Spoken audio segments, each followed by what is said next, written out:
Good afternoon, everybody. Yolandi Peterson here. Today it is Saturday, September 21st, 2019. It is 6:41 p.m.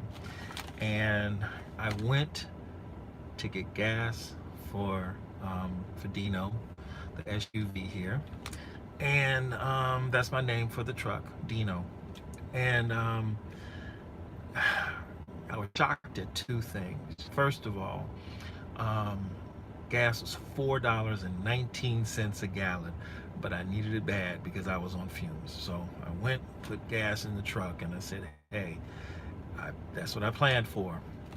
And the second thing was wrap snacks. I'm like, you know what? I gotta try these to see what they're like. So I'm in the store looking for some zingers. I love zingers. Banana zingers, it's kryptonite for me. I totally lose it when I see the zingers. But they didn't have any zingers. I don't like the chocolate ones. What's up? What's up, Gio? What's up, Gio? um, and I tell you, um, they have four different varieties of these chips. So here's the deal. This bag is gonna run me about 400 calories. Um, they're distributed by Wrap Snacks Incorporated in Locust Grove, Georgia.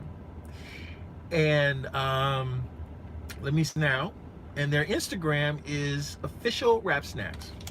So I spoke to the attendant at the gas station, and he told me that he likes them, but they have too much flavor. He got the Louisiana style chips, and so I said, you know what? It's a black thing with the flavor. You won't understand, and the gentleman in there. I'm not going to guess what his ethnicity was, but he wasn't black. So I said, you know what? I'm going to try this. So I had to figure out who I wanted because they had one flavor from Migos. They had another one from Romeo. Romeo. What's his name? What's that rapper's name back in the day? Little Romeo and Master P. That's it. Master P's son, Miller. Romeo Miller. And then this one is from Fabulous. Fabulous. This one is the New York Deli Cheddar Wavy Chips. So what convinced me to get these chips was there's one wrap by Fabulous I like. It's called Breathe. Really good. I love it. That's my rap cut because I'm really not into rap music, but I like that one. So I said, you know what? I feel cool. This has a relatively neutral name to it because the other ones were a little too suggestive. And I'm like, you know what? I'm gonna feel kind of uncomfortable chewing on chips by Romeo, and I think the name was Chillin' with My Honey or something like that. I'm like, nah, I'm not feeling that. So, all right, thank you very much. So before I bite into my chips, let me do my acknowledgments because I have to. Gio, what's up, my brother? How are you doing? Jinjoy, yes, $4.19 for gas is up there. Shad Richardson, hey, what's up, man? What is up? What's up? Mark ain't too happy with y'all right now, man. So hopefully things are going to be squared away with him. And here you go. Dougie Do, West Palm Beach, Food Channel. You know what? I'm just doing it to kind of, change it up a little bit. Paula, Adventure Girl Paula. What's up, Paula? How are you doing? I hope you're doing well out there. James K, you driving again? Yeah, I'm driving again. I still got the SUV. I got to drive to pay for it. So yeah, I'm driving. How are you doing tonight? Do you know that you're the only person Ruger misses? You know what? I got to go see Ruger. I like Ruger. I like Ruger, and I'm gonna tell you, I'm really not a cat person. I'm a dog person, but Ruger is an exception. Ruger is an exception. Um, so yeah, let's see. Breathe, one of my favorites. Yeah, I tell you, when I had the BMW, I was bumping Breeze, okay? I put that Harman Kardon to work in that car. And not only did I bump it, I bumped it with the windows down and the sunroof open. Yes. So I like that cut. All right, everybody. So here we go. I'm going to, best place to get gas is Costco. I'll renew my Costco membership and I'll look into getting Costco. But man, those lines are getting longer by the day at Costco for the gas. So, yeah, Fabulous, he's a pretty cool dude. Company is owned by Master P. Oh, okay. Okay. So that's why the names all were familiar, because these are artists that he wants to work with to use this here. Well, hey, you know what? We're going to find out just how good these chips are, because, you know, he's kind of going there. I was going to get all 4 of them, but I'm just not that hungry because I just had lunch about 2 hours ago. And so I'm good to go until midnight. Okay, people. First of all, I'm very disappointed already, because see how big this bag is? Look at how big this bag is, okay? And now I'm gonna fold it so you see just how much they put in here for chips, because y'all won't. But look at how big this thing is. Okay, we're gonna stretch this across that whole deal, okay? And now check this out. That's how much chip you get, okay? I mean, you go from that to that. What? I don't even know how much I paid for the chips. I just bought them. But that's this big gigantic bag is this. It gives you the same amount of chips as you get in those sample sizes in the vending machine. Okay, so that's the disappointment right there. However, they're nice size chips. Look at them. They look good. You know, the scent is already nice and strong coming off of them. So they do have they are a little stronger than Lay's. I'm very impressed with the depth of the ridge. I'm very impressed that all of the chips are round and then all crunched up or little or so. And let's see if we have any undue preservatives going on here, so I know what I'm putting in my body before I eat this. Okay, well, it's about the same stuff they put in Lay's, like monosodium glutamate. You know, but you know what? It's all right. I'm gonna support. I'm gonna support anyway, because we need to. Here we go, people. Let's see these chips. Normally in the chicken sandwich, but we're gonna do chips. Wow.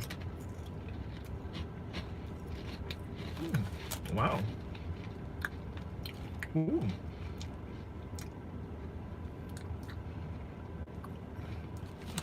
These are really good. And the guy was right. They have a lot of flavor. But they are a little bit on the salty side. This is why I don't really eat chips that much anymore, because there's simply too much salt in them. But I like them. They're good. So I look, even though they don't give you a lot in the bag, if you see the wrap snacks, I do recommend them. They get a very hearty thumbs up. I like them. I'm hoping that these snacks begins a trend of other snacks for them that they can do. I think this will work out pretty interesting. I would say drop the salt content a bit though, but other than that, they're great. So I'm gonna put these to the side because I'm really not all that hungry. You'll be farting on. No, you know what?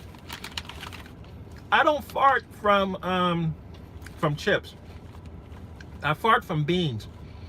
I was at El Pollo Loco about an hour ago, and I had they have this combo where you get 3 tacos al carbon, And then I got a of one of their burritos, and the burritos had pinto beans in it. So yeah, I'll be pushing the truck with my gas as the night progresses. But these will be okay. I don't get gas from potatoes. Well, and another thing I got, which is a new flavor I never had, was Calypso Original Limeade. I was actually looking for the lemonade, but they have the limeade. I'm like, I never had the limeade before, so I'm gonna get that and see how it goes. All right, so here's the deal. Hey, Roy, how you doing, man? I hope you're doing well out there. Good to hear from you. Okay, so wow, they are salty though. If you like it salty, you'll love them. I basically have eliminated salt from my diet, so anything that's salty, I have a little bit of a sensitivity to it. So I like the chips, I like the flavor, but I probably won't get them again because it just simply has too much salt in it. The other companies, what they tend to do is they tend to depend more on the flavor of the oil and not salt to give it the balance, and so it works out like that. But this, I can taste it. It's like it's there. The salt is intense, but I think it's simply because of the fact that they're deli cheddar, um, they're deli cheddar chips, and so anything that's deli style, you're gonna have a little bit more salt in it. That's just how it is. But I like them. And I'm glad I bought them. Actually, I am. I'm going to finish up the bag later on tonight. Yeah, I got to stop eating that sugar. That sugar is what's doing it to me. All right, so where'd you find the good stuff? These chips were at the gas station. You find some hidden treasures at the gas station these days. And they had a whole collection of them. So I said, okay, I'll try them out. Mr. Schneidner, George Schneidner, hey there, how you doing? Hope you're doing all right out there. Let me see. Roy Watkins, greetings from Las Vegas, Nevada. Thank you for the greetings. Let's see. Yes, enjoy them chips. Have a good night. Pretty cool guy TV. Thank you so much for that. I appreciate it. James K. Thank you.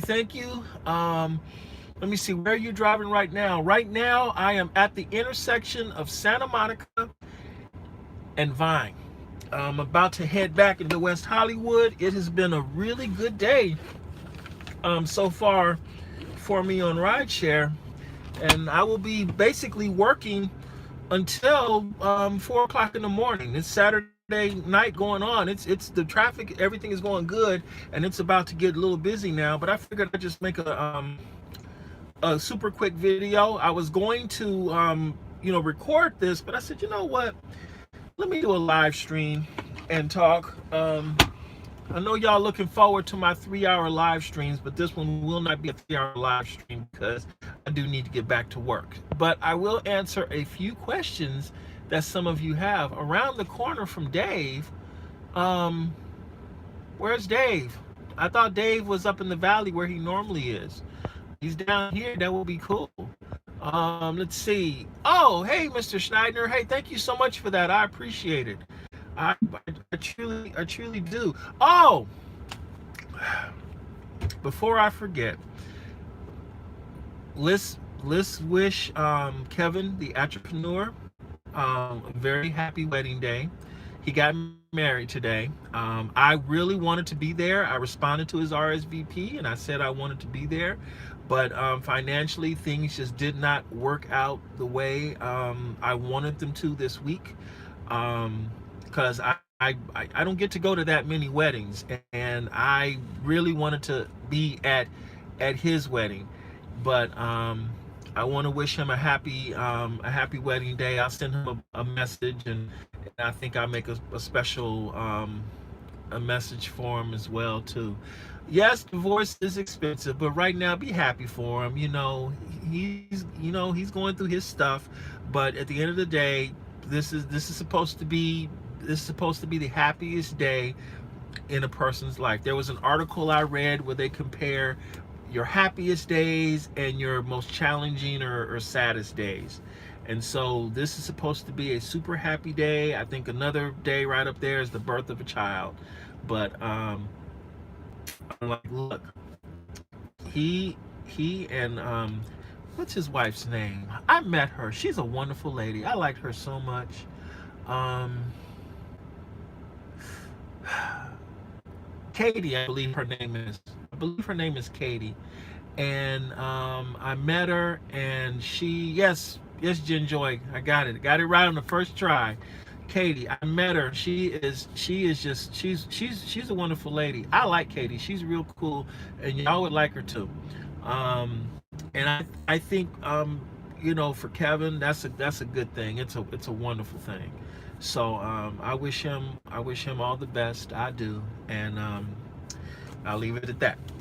All right. Do y'all have any questions of me? Anything specific you want to ask me? Um, I told y'all I was going to make a video about Assembly Bill 5, and that video will be coming sometime next week. Now that Assembly Bill 5 is officially the law in the state of California, it has been signed by the governor, and it is on the books from the through the California Secretary of State. So the law will be effective January 1st, 2020, and we will see what Uber and Lyft will do um, at that date and time. I know what I'm going to do. I won't be in California on January 1st, 2020. I have a new place waiting for me in Atlanta, Georgia. It's already been arranged, already set up, already good to go. I plan on leaving here. My plan is to leave California um, no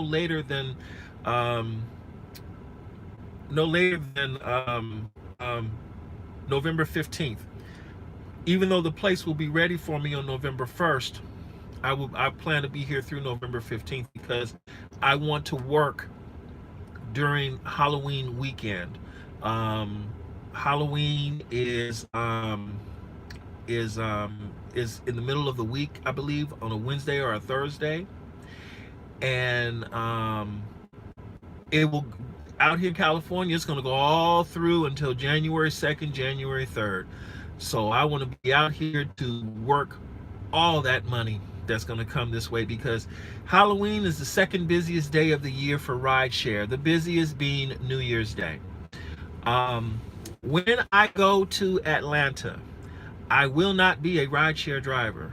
The rates in Atlanta are simply too low, and my main reason for wanting to leave rideshare is twofold. First and foremost, I don't want to deal with the customers anymore. I'm tired of the shenanigans from the customers.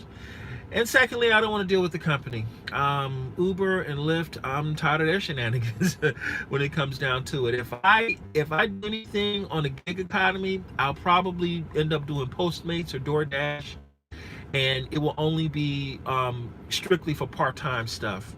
I say, okay, I make $30 a day to help me pay the rent, or I'll make a quick 20 or something to do something towards the car or so, like that.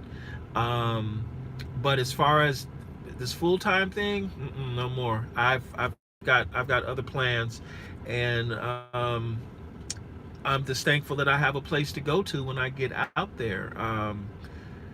I'm not taking much of a chance because I lived in Atlanta for a year between March 2009 and February 2010, and I loved it out there. It was great. The weather is cool. I didn't have to get used to the pollen because they have a lot of pollen in Atlanta. When I saw that yellow stuff everywhere, I'm like, what is this? And they're like, oh, that's pollen. I'm like, I've never ever seen that before. In California, we don't have pollen out here. If we do, we don't have it like that. The weather is a little more humid, but it's not crazy humid like St. Louis or Houston or Miami. So humidity is okay. I liked experiencing rain every week. Every week there was a brief rainstorm coming through, so I liked that. Let's see, lots of trees. Lots of lots of trees, lots of greenery, lots of scenery. It's flatter out there than it is here, obviously. You know, we have a lot of hills out here in California because of the earthquakes over the centuries. Um, let's see. One gentleman, I think you mentioned you grew up in East Point. I will be in the area called College Park, and I like it because, you know, it's super close to the airport. I love it. So it's really great. But but one of the reasons why I'm moving out to Atlanta is because it will be easier for me to get a house out there than it will be to get a home out here in California. I mean, you can get something decent for less than $100,000 in Georgia. That's just how it is. Ain't nothing like, oh, okay. Rideshare helper. Hey there, how you doing, Rideshare helper? Yeah, so East Point, Georgia, is a real cool spot. Yeah, no front license plate in Georgia, but you know, I like license plates, so you know how it is. James K, not living in your car, are you? I am still sleeping in my car. I will be sleeping in the car until I leave California. And when I leave California, I will be in a house. I will be in a house when I'm in Atlanta. I'm renting a room, but I'm in a house. I lived there before, so I know exactly where I'm going to. I don't know yet what the job will be. Probably be doing something driving. You know, I may drive a box truck, or I might do non-emergency um, medical transport or so like that. But as far as general rideshare is concerned, no, I won't be doing that. And part of the reason why is because I'm gonna tell you when this whole thing really started. As y'all know, for the most part, I've been pretty, I've been pretty pro, um, I've been pretty pro rideshare. You know, for the most part, I mean, through the ups and downs and the challenges, I've basically said, you know what, rideshare can work out. It's okay. But um, when Mark over at Uber Hints had the interview with Taha Abbasi, the chief technology officer for Trip, Mark said something that he probably didn't think much about, but it had a profound impact on me. And that statement was, and you can listen for it in yourself. I don't know exactly at what point, but it was fairly early in the live stream, in the interview he had with and he said, and I'm paraphrasing this as I best can remember, it seems that the rideshare company, a Trip, is there to benefit the influencers instead of the drivers. And when he said that, a little bomb went off in my head. And I'm like, look, I'm still in favor of Trip. I really am. And I'll talk about that in another video. But when it comes to rideshare itself in general, the gig economy itself in general, it really made me think about who is rideshare really benefiting. And I did a little bit of math. And even now at the gas station, gas is $4.19 a gallon. How is that benefiting me? How is it benefiting me that I'm spending more money for gas each month than I ever spent for rent?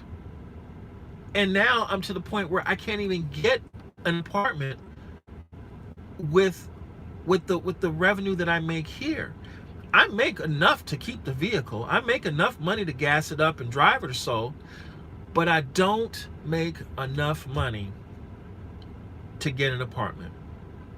At least an apartment that's suitable for me to park a vehicle like this. And when he said that, something just happened, and my motivation to continue doing this work really just went away. These last 2 weeks, some of the hardest weeks I have ever had. dealing with rideshare, because the motivation just wasn't there, because I sat back and I realized that if I'm going to do this work the way it needs to be done, before I start benefiting, before I start benefiting, I've got to pay $2,000 a month for this truck, and I have to pay $2,400 a month for the gas. Before I start benefiting anywhere, that money has to be spent. And I'm like, wow. As far as the rent $850 is concerned, yes, I'm cool with $850 a month. But the thing is, in order for me to rent a place for $850 a month, I've got to do something to actually generate the money. I'm not afraid of work. I have no problem working. None. The issue is, I thought about it, I'm like, I'm spending more money for gasoline than I ever spend for rent. And then I thought about it, and I'm like, okay, you know, what if I go and get a job for $13, $14 an hour? Okay, I can get the job for $13, $14 an hour. And at first impressions, you would think, oh, well, you know, you're taking a big pay cut because you're not generating the same money that you made in rideshare, because, you know, I'm making roughly $5,000 a month in rideshare. But then consider this: when everything is said and done, I'm really only taking home maybe $500 a month if I'm lucky. That's just keeping it real with me. My average MPG is 10 miles to the gallon. Really, that seriously, 10. The car says, you know, 12, 14, but in reality, when you take out the amount of gas I put in the vehicle, division, last time I checked, the MPG was 8.9 miles to the gallon. I mean, but I don't worry about that, because with this truck, I can make $350 a day. That's not the issue. The problem is, the reality is this: the more I drive, the more gas I'm going to have to spend to make more money. And the thing is, I'm going to spend more money on gas than I will on rent. That doesn't benefit me. It really doesn't. And I know I said in the past, oh, it's a tax deduction, and oh, you can write it off, and oh, it's a business expense and everything. But at the end of the day, I'm like, nah, I'm not really feeling this anymore. And then I consider the customers that come into the vehicle. And you know, for the most part, driving on XL is cool. It's fun. You meet a lot of wonderful, fun folk. Like there was the one video I made with the young ladies wishing Gio 10,000 subscribers, happy 10,000. I get customers like that all night long. Wonderful people. I can literally make 5 videos a night like that every single night if I wanted to, because that's the kind of energy that we have.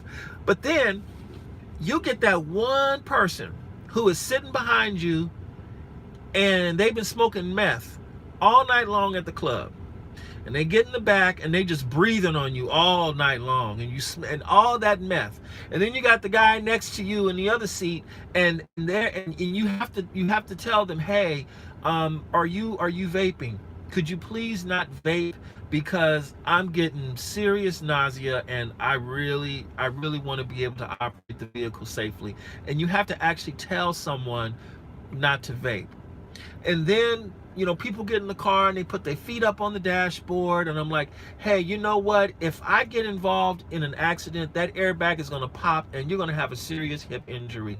Could you please put your feet in the floor well instead of on the dashboard? And then you get the people that want to take their shoes off. And then you get the people that want to eat in the car. And then you get the people that want to drink alcoholic beverages. Then you get the 17-year-olds who lie and they want to get a ride. They get mad at you, and then they beat on your vehicle as you drive away because you did not give them a ride, because you did not. I'm tired of all that stuff. I really am. So I'm like, you know what? I'm going to put up with it between today and November 15th, so I can make the money I need to make, so I can have an acceptable start when I get to Atlanta. So that's where I am. You know, I have done my best. There are a lot of things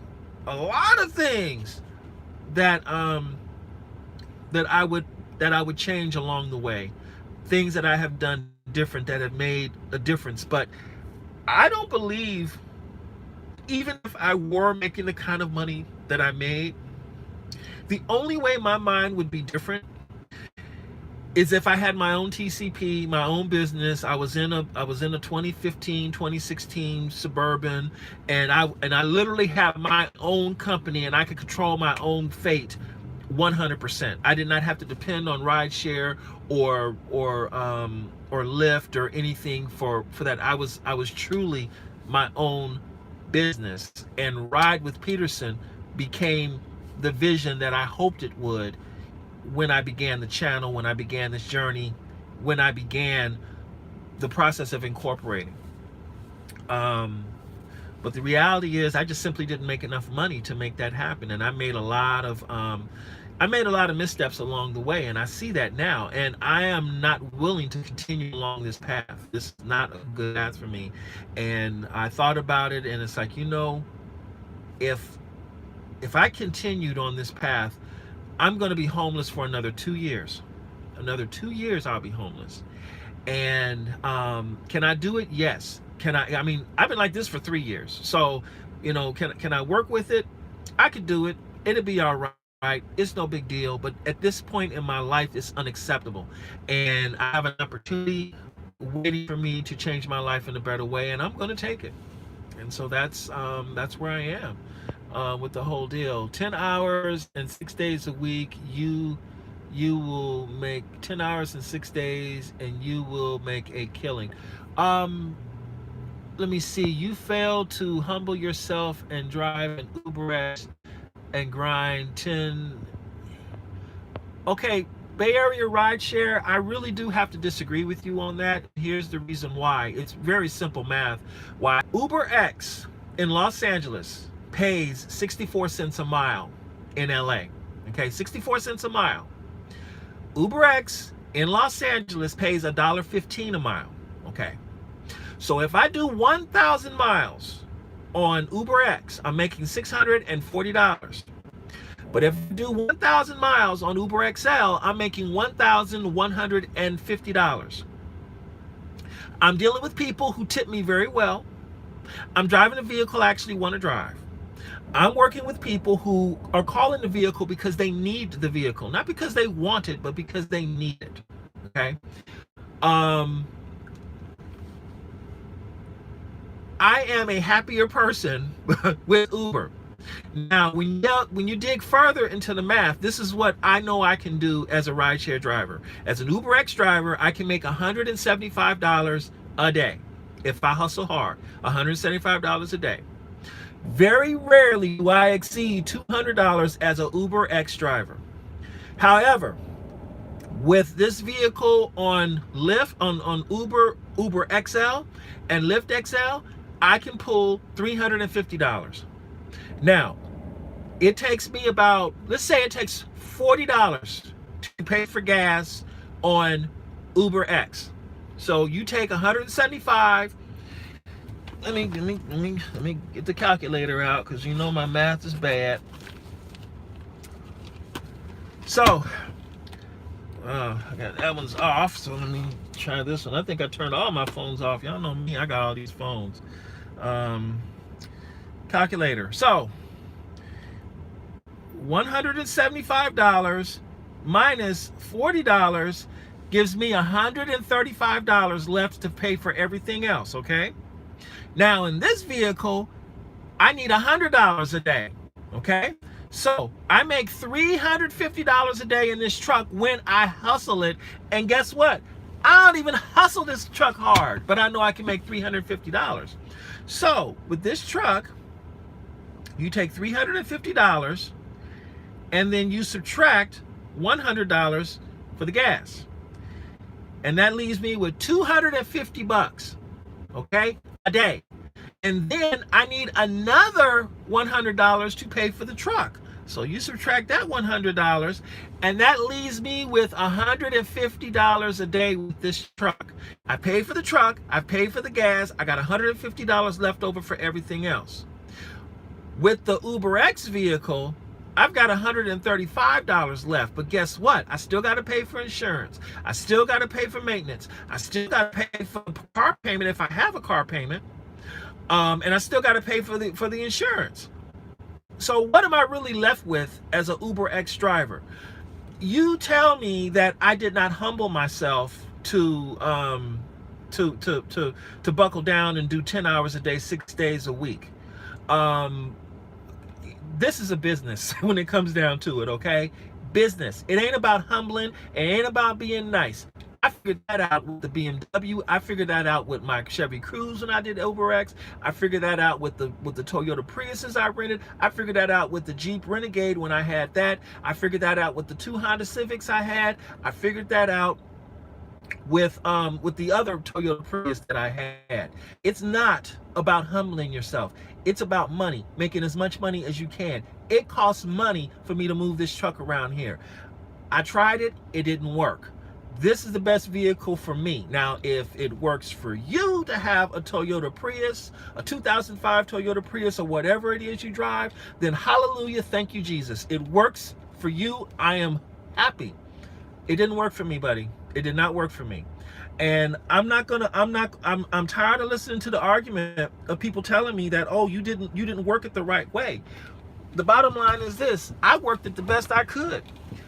And I have nothing to show for it but a rented SUV. And so come November 15th, I'm ending this because I have to.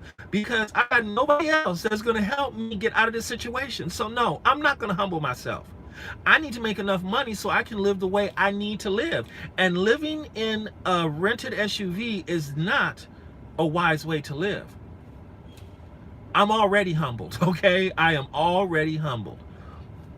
So there we go. That's to answer your question. Because, oh, brother, I don't understand how you don't believe that I didn't humble myself. But I did. And I'm just giving it to you straight, and that's how I feel about it. All right. Can you do moving and heavy lifting on TaskRabbit? I don't want to do lifting and heavy moving on TaskRabbit, and the reason why is because I want to preserve my back, and I want to preserve my physical state as much as I can. I've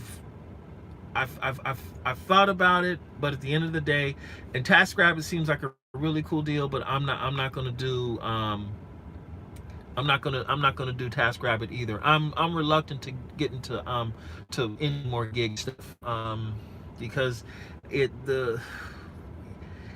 my hope has been drained from me when it comes to gig work. I'll say it like that. Dustin, what's up, man? How are you doing, man? You are the rock star. I am. Man, I am not mad at you. If I could, you remember that? You remember that episode? Well, there's a show I'm trying to think of, man, where you can share just a little bit of your power. That'd be great, man. I love your channel, Dustin. You are awesome. Thank you so much, man. I appreciate you being here. You and Gio being here it's really made my day. Thank you. It means a lot. Really does. Okay, nobody said it was easy, Peterson. No, nobody said it was easy. I never said it was easy. You know, it's a challenge, and you have to make multiple decisions throughout the day. I mean, you know, a lot of choices you have to make, and I'm the first one to tell you the reason why I'm in this situation right now.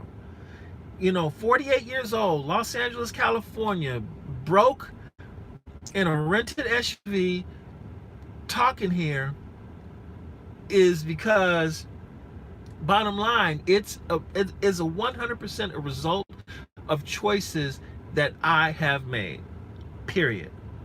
I don't blame anything else but me, and I'm gonna tell you why I don't blame anything else but me. See, some other people, they have a legitimate reason to blame their situation on whatever, but the bottom line is this: I am healthy. I have all my limbs. I have all my toes. I have no health problems. I'm a reasonably decent looking person. I got reasonable brain activity going on up here. Hey, Shell, what's up? How are you doing? I'm like, no. There's no reason for me whatsoever to be sitting around waiting for someone to do something for me. So I'm like, look, I'm in a vehicle right now. I can make money right now with this vehicle. So I'm like, you know what? That's right, Dustin. I'm blaming Peterson. Whatever is going on with me right now, I'm blaming me. Will I need help once in a while? Of course. We all need help every once in a blue moon, every once in a while. But the bottom line is, you take you take your resources and you say, hey, what can I do today to make tomorrow better than yesterday? Sometimes that means you got to ask somebody for help. Sometimes you have to make some decisions that may hurt you in the short term, but in the long run, you're going to benefit from it if you do everything right. You know, this guy, Andrew Yang, that's the only question he has for me. How much money have I made today? Andrew Yang, I've made exactly $0 today. I made more than that because I was able to put gas in this car, and I was able to buy myself some wrap snacks. But to answer your question, I made nothing today. I made no money.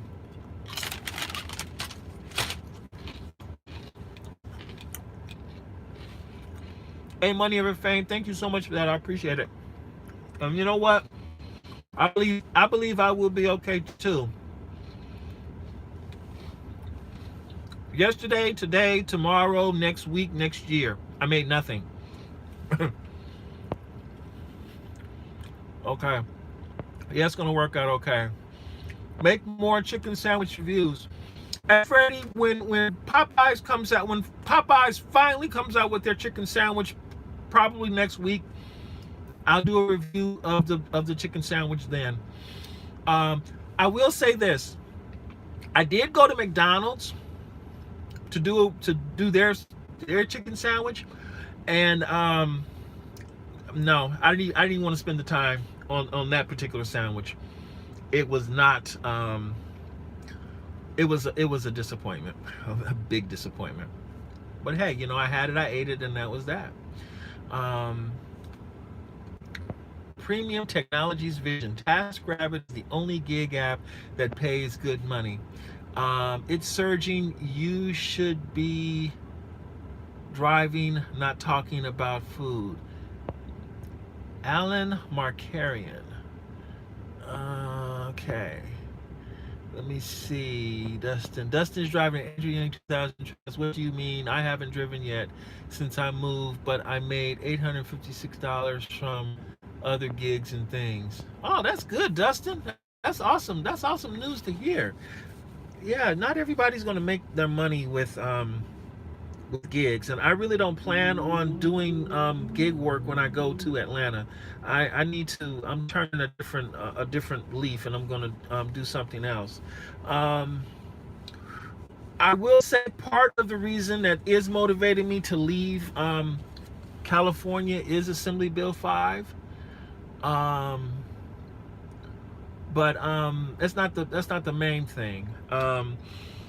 I'm going to make a completely separate video about Assembly Bill 5 because I'm going to tell you something. And this is just me as someone who had a lot of great jobs over the years. I've had some really good jobs. Assembly Bill 5 on the surface seems like a cool deal, but I think at the end, Assembly Bill 5 is actually going to cause more problems than help for gig workers. That's just my prediction, and I will draw out some very real world scenarios that will happen, that very much will happen when Uber and Lyft start implementing the response to Assembly Bill 5. But I can tell you this: Assembly Bill 5 actually gives the companies more control over the drivers. They have a whole lot of rights as employers. You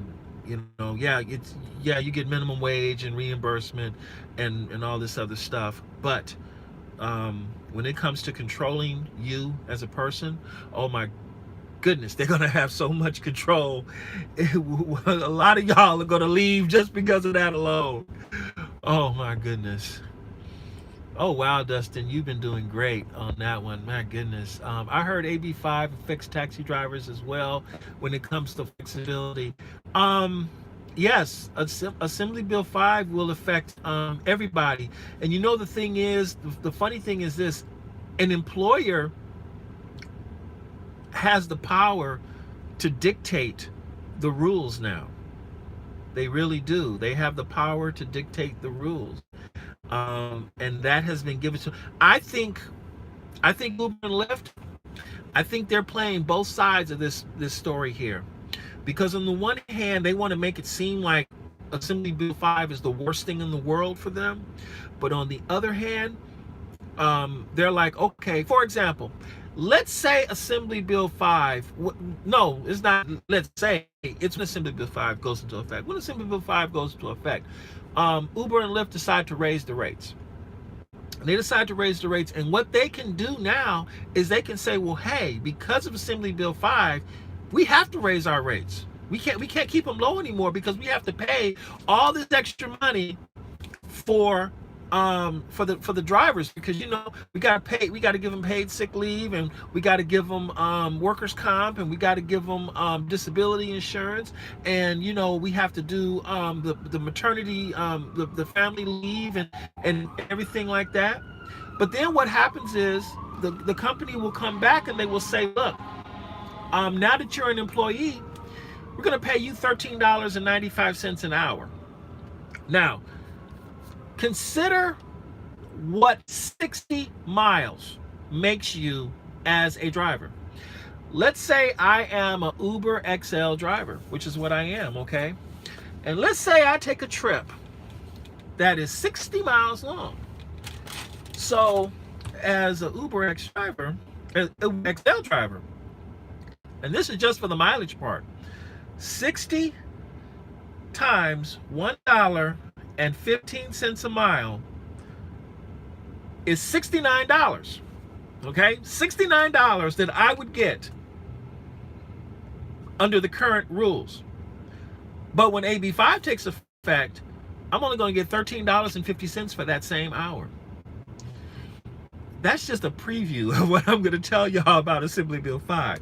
See, I was like, hey, you know what?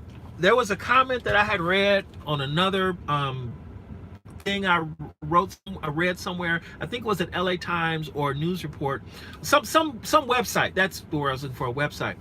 And they were saying the problem with the way things are now is that the companies were abusing independent contractor laws.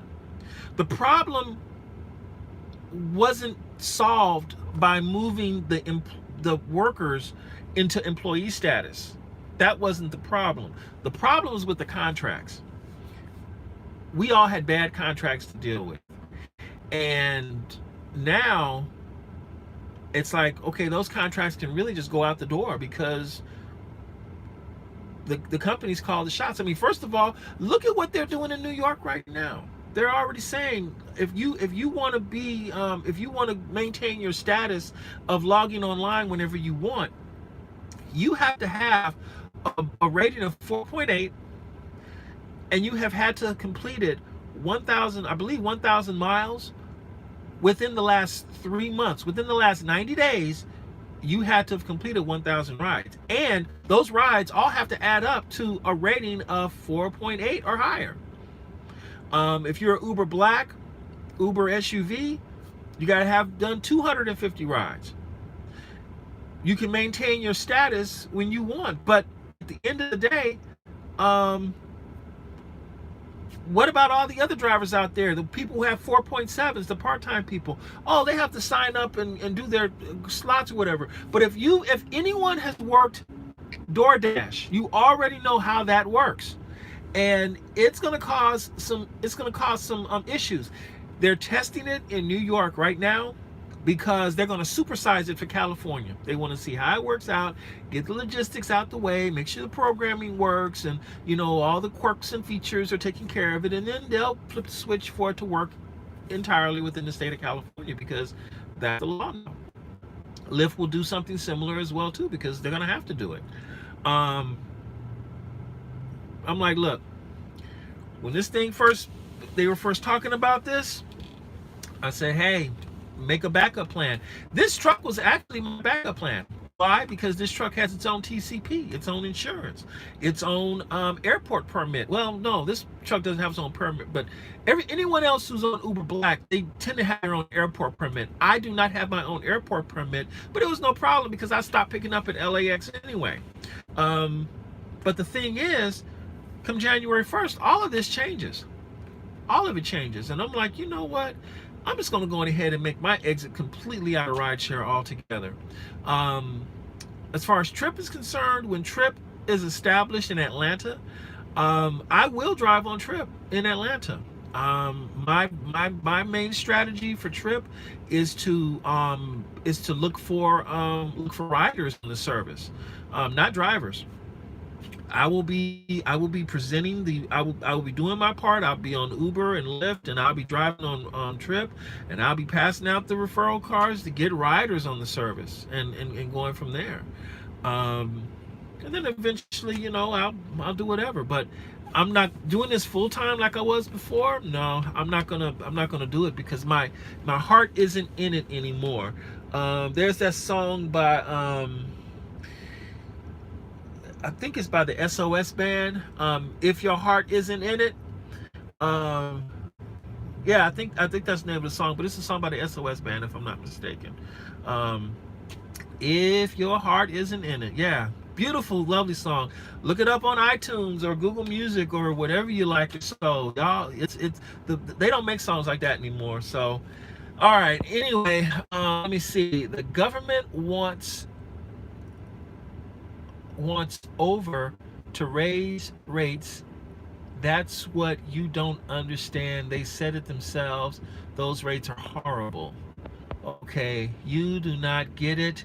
The customers don't care about no cheap ride. It's Uber and Lyft doing the cheap ride. Thing about being an employee is the best producers, performers get dibs on scheduling and hours. Why would this be any different? Think about being employed, the best producers, performers get dibs on scheduling and hours. Well, Raven's Reflections, it really depends on the job. When I was a bus operator for Metro, everything was based on seniority. So if you had the higher seniority you had, the easier it came to pick your assignment that you wanted. You got a division with over 800 bus operators, and you've got 900 assignments. And the operators with seniority, they picked the assignments and the days off and the hours they wanted to work that fit their life the best. Me, I was the opposite. I picked the assignment that paid the most money that nobody wanted. And that's how I got to be known as Mr. 200, because there were 2 assignments that fit that criteria. See, I did not care what my days off were. I don't go to parties, I don't go out, I don't socialize, I don't do anything. All I do is work. And so I said, okay, I want the assignments that pay 11 hours or more each day I work. And then I want the assignments that have days off in the middle of the week. And when everything was said and done, there was one assignment that was consistently open that nobody wanted. And Loki, what's up, man? And that assignment was 98 on the 117. 98 on the 117 is basically Century Boulevard. And it runs from LAX all the way through the projects and all the way on the other side of the 110 freeway and past the 710 freeway to Lakewood. I think there are only maybe 3 other lines that are more hood than the 117, and that would be the 53 down Century Boulevard, and the 105 down Vernon. And there are other lines also, but when it comes to Hood, 53, the 55,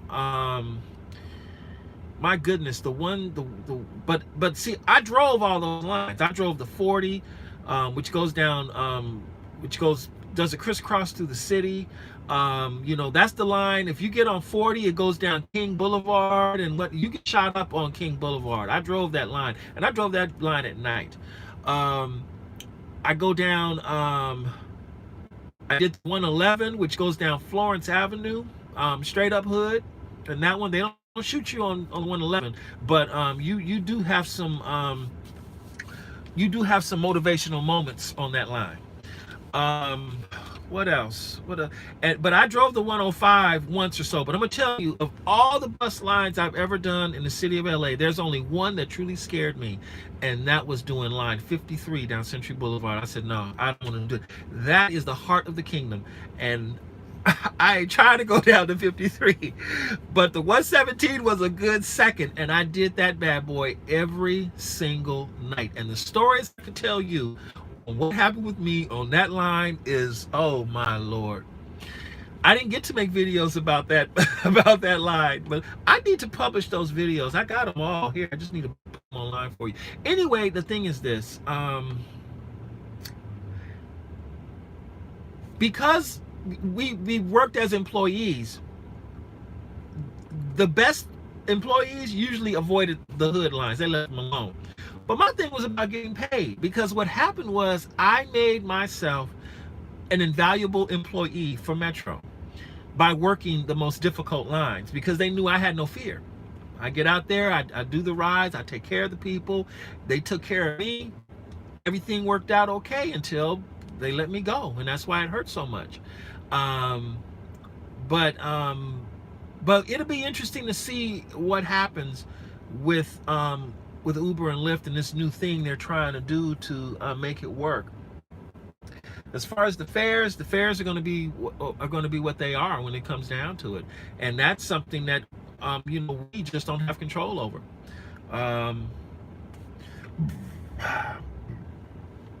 So hey, we'll see.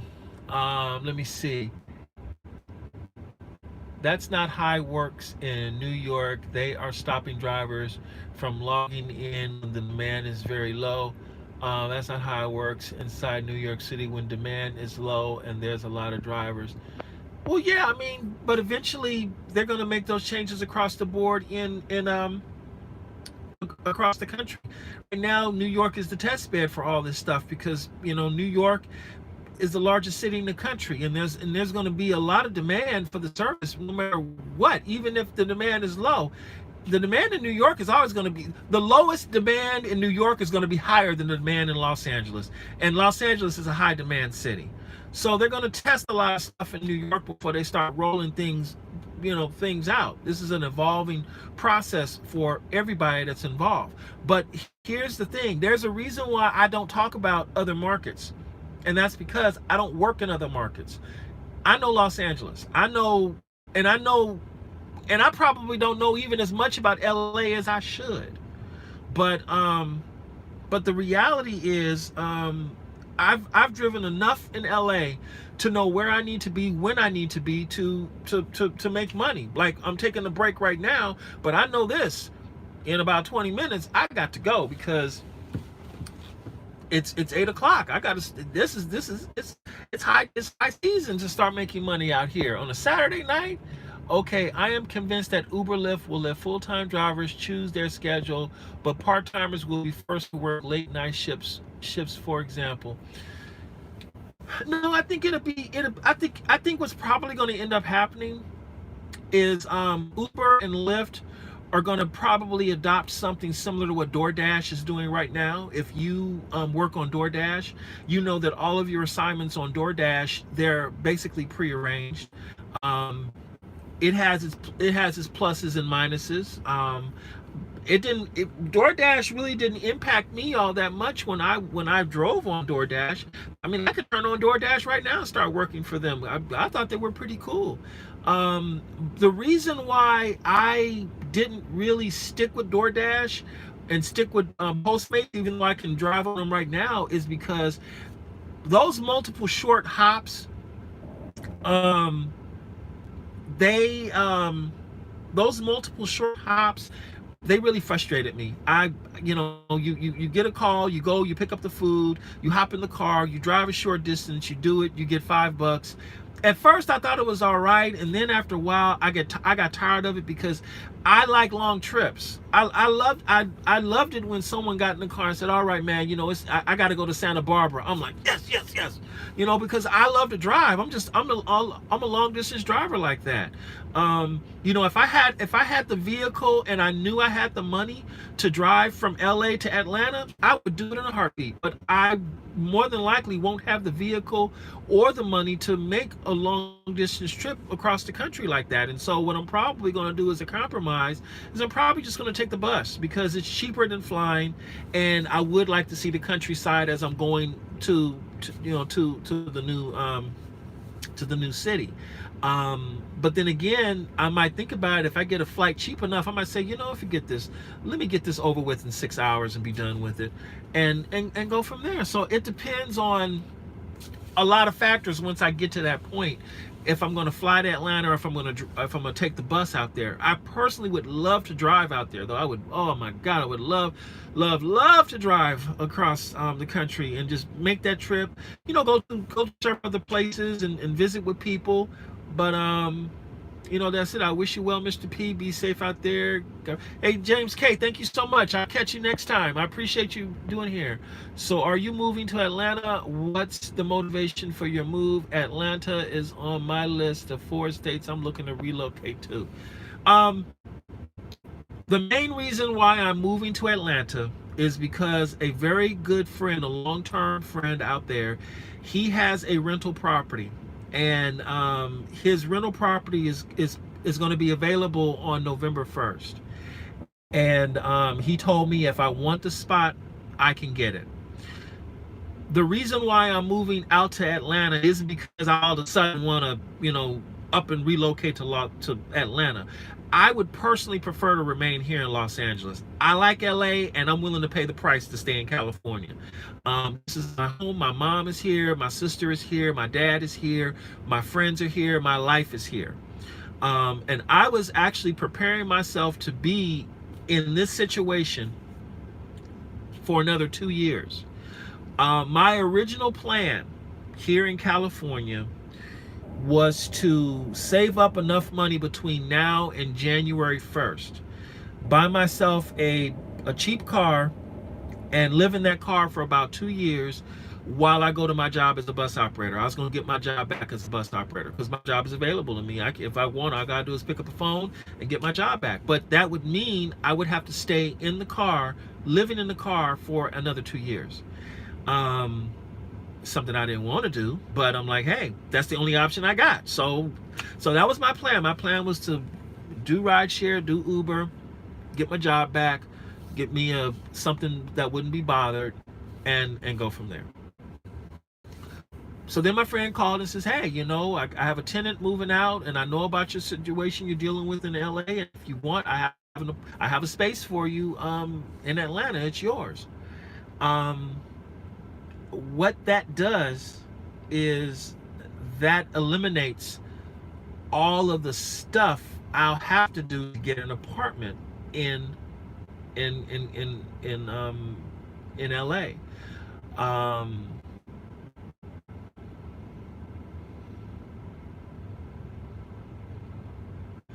No, YouTube for me right now is a work in progress, and I'm not going to make videos for the sake of just making videos. That's not how I'm going to do this. And plus, you only get paid once a month from YouTube. In order for me to feel comfortable depending on the revenue from YouTube, I have to be consistently making the same amount of money for 6 months straight before I can say, all right, I can depend on YouTube. Right now, I can't depend on YouTube. I did not meet the threshold last month to get a deposit from YouTube. Now, if history goes the way it normally does, at about 3 o'clock in the morning, I'm going to receive a really big deposit from YouTube in the next few hours, because it's going to combine what I didn't get last month from what I did get this month. That money is going to be combined together, and it's gonna make a big difference.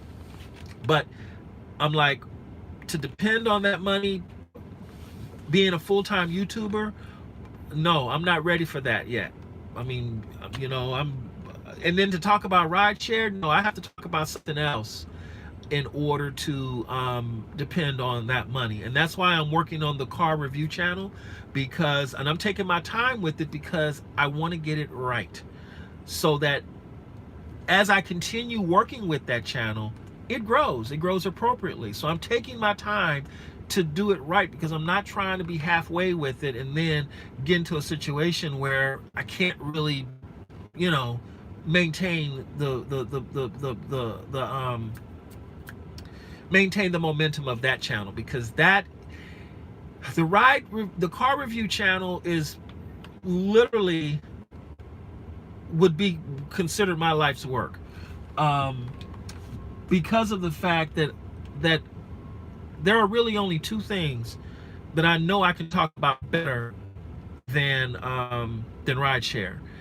Number two is cars, and number one is the personal stuff. And I've been reluctant to talk about the personal stuff for a long time, but if I have to go there, I will. The car review channel, I will actually reveal that on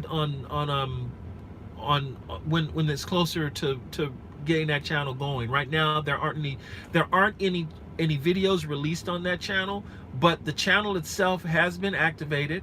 I have the Instagram, the Twitter, the Facebook page, all the social media is done. I have the domain name, the website. I mean, it's all there. I just have to start putting the videos online, and once I have 10 car reviews under me, then I will let you know what the name of the channel is. It took me 2 years just to come up with the name for the channel, to get it right. And once it hit me, it was perfect. I told the name of the channel to a few close friends. They fell in love with it instantly. I even told a few customers about it, a few riders, and they said, "Oh, that's a cool name." And so and it will work fine. I know exactly how I'm going to review the cars. I know exactly how I'm going to what my rating system is going to be. Everything is already set up the way I want it done. What I'm working on now is I'm working on my presentation ability, because it's one thing to sit in this truck and just talk to a computer screen, to talk to a phone. It's something totally different when I have to present a car to you. And so there's a little bit of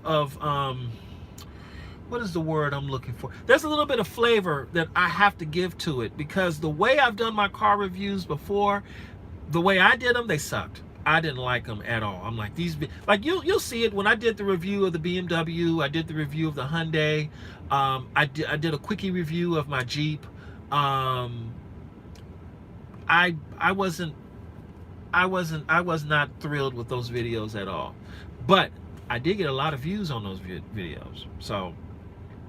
So yeah, but it's a work in progress. And the thing is, when the videos are out and you see them, my hope is that you like them, and then from that foundation I can work to improve the channel that much farther. But I have to work on my presentation skills, and that's taking a little more time than I thought it would. I was hoping the channel will be up and running now, but I said, you know what, I'm gonna do it by January. And part of the reason why also, because I really hadn't settled on the name of the channel. One channel name I had was Peterson Car Exam. That was one channel I had. I went, did all the stuff and everything, and then I'm like, Peterson Car Exam. I just, it didn't fit right, and I didn't want my name in it. And then what is it? There was another name I had, but I got rid of that one too, because it didn't work at all. So There we go. Let me see. Oh, Kevin and Katie's reception. Who published it live? Was it Kevin or was it someone else who published it live? I bet Atlanta has opportunity and options for you. I'm sure you will find your way. Oh, the other reason why I chose to go to Atlanta is because, let's face it, houses in Atlanta in the South, some places in the Midwest, you can get a house for less than you can get a house for less than $100,000. In some cases, you can get a house for less than $60,000. Um, I'm looking to buy something super cheap in in Birmingham, Alabama, which is not too far away from Atlanta. Just something to start with real estate and go from there. I'm like, look, when I buy the house, the first thing I'm gonna do to it is I'm gonna put a brand new toilet into place, and then after that, I'm gonna renovate it bit by bit by bit until I can actually live in the place, and then go from there. I can buy a cheap house, I can renovate it on my own, and go from there. And that's my goal. Um, no, I was not at Kevin's wedding because I couldn't make it there. My plan was to rent a vehicle to drive up there, be at the wedding, and then come back to LA. But the reality is, I need to be in Los Angeles to make money down here, and the money that I needed to make such a trip work, it just didn't come to me as fast as I thought it would. So, I RSVP'd because I definitely wanted to be there. Um, I actually wanted to give a nice little toast and all like that. Because I did meet them both in person, and in fact, Kevin was one of the first YouTubers that I met in person. I had the BMW. I went down with them, and it was a really, really cool collaboration video that we had. Um,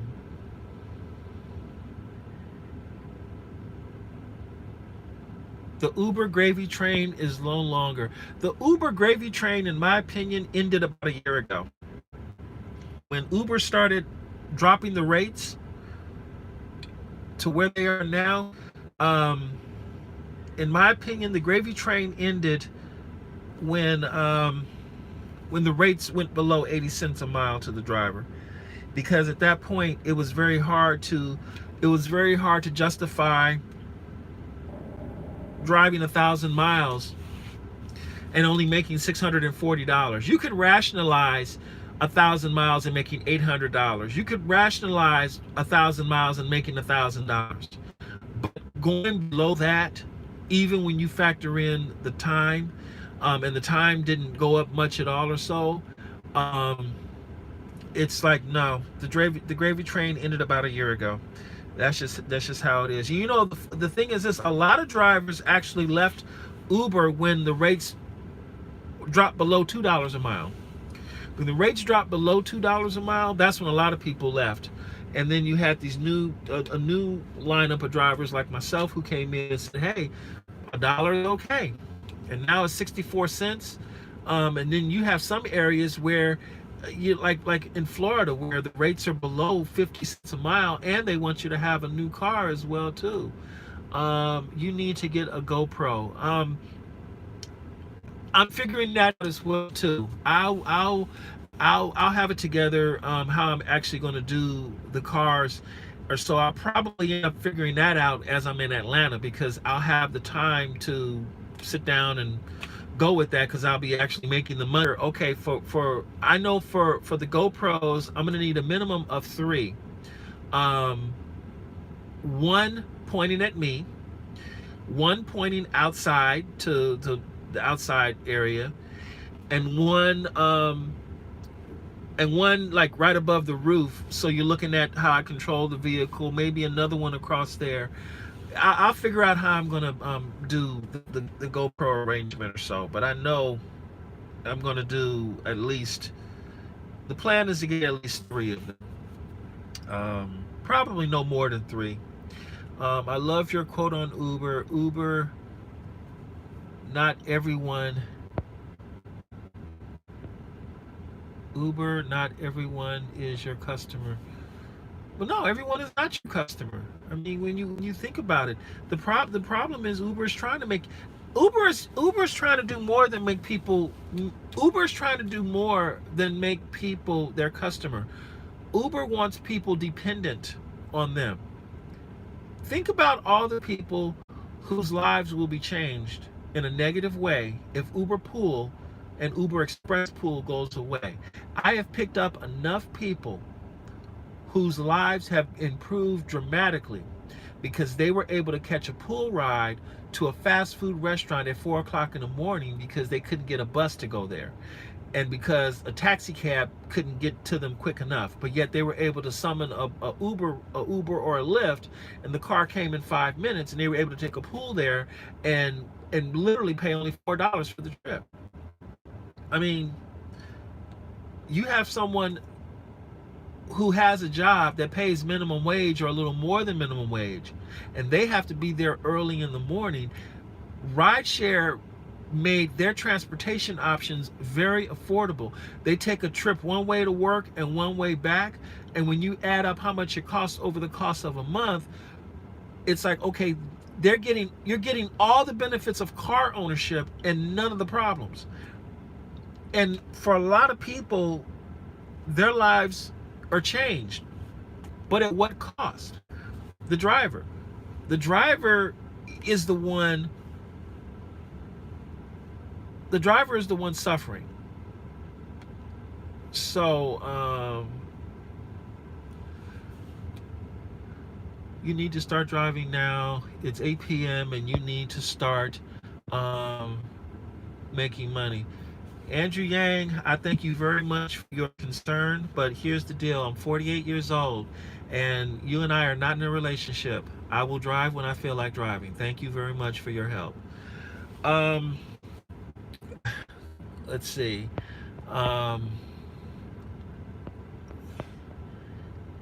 Yeah, everyone is not the customer. It has to be a beneficial relationship on both sides. It has to benefit me, the driver, it has to benefit the customer, and it has to benefit the company. And in this thing we call capitalism, there are going to be people who will be left out. That's just how it is. Everybody ain't going to be happy because of this thing. And I've reached my limit. I really have. I have done my duty. And you know what? There are people in LA who are able to do this a lot more than I've been able to do it, and I salute them all. Hey, they made better choices than I did. Let's just say that. Let me see. Let me see. Do you think PACs in general care about the AB5 despite the fact that they say Uber drivers are better and cheaper than taxis? No, I don't think passengers in general care about Assembly Bill 5 because the average passenger is an employee, and Assembly Bill 5 won't change anything for them. Their income will continue going the way it will, and lives will continue on with them. And if the rate goes up, the rate goes up. You know, a lot of people, they make a conscious choice to choose XL instead of Comfort, or Uber Black instead of Comfort. I'm still getting Uber Black trips. I'm still getting XL trips. What I'm not getting, out and bought a Lexus or a E-Class Mercedes or a 5 Series BMW or even a 3 Series BMW or an Acura, and hoping for Uber Select rides, completely and totally gone. That's why I made the video. If you're going to get a video, if you're going to get a vehicle for rideshare, as far as I'm concerned, at this point there are really only 3 vehicles to consider for rideshare: a full-size SUV like this, or a Toyota Prius, or an electric car.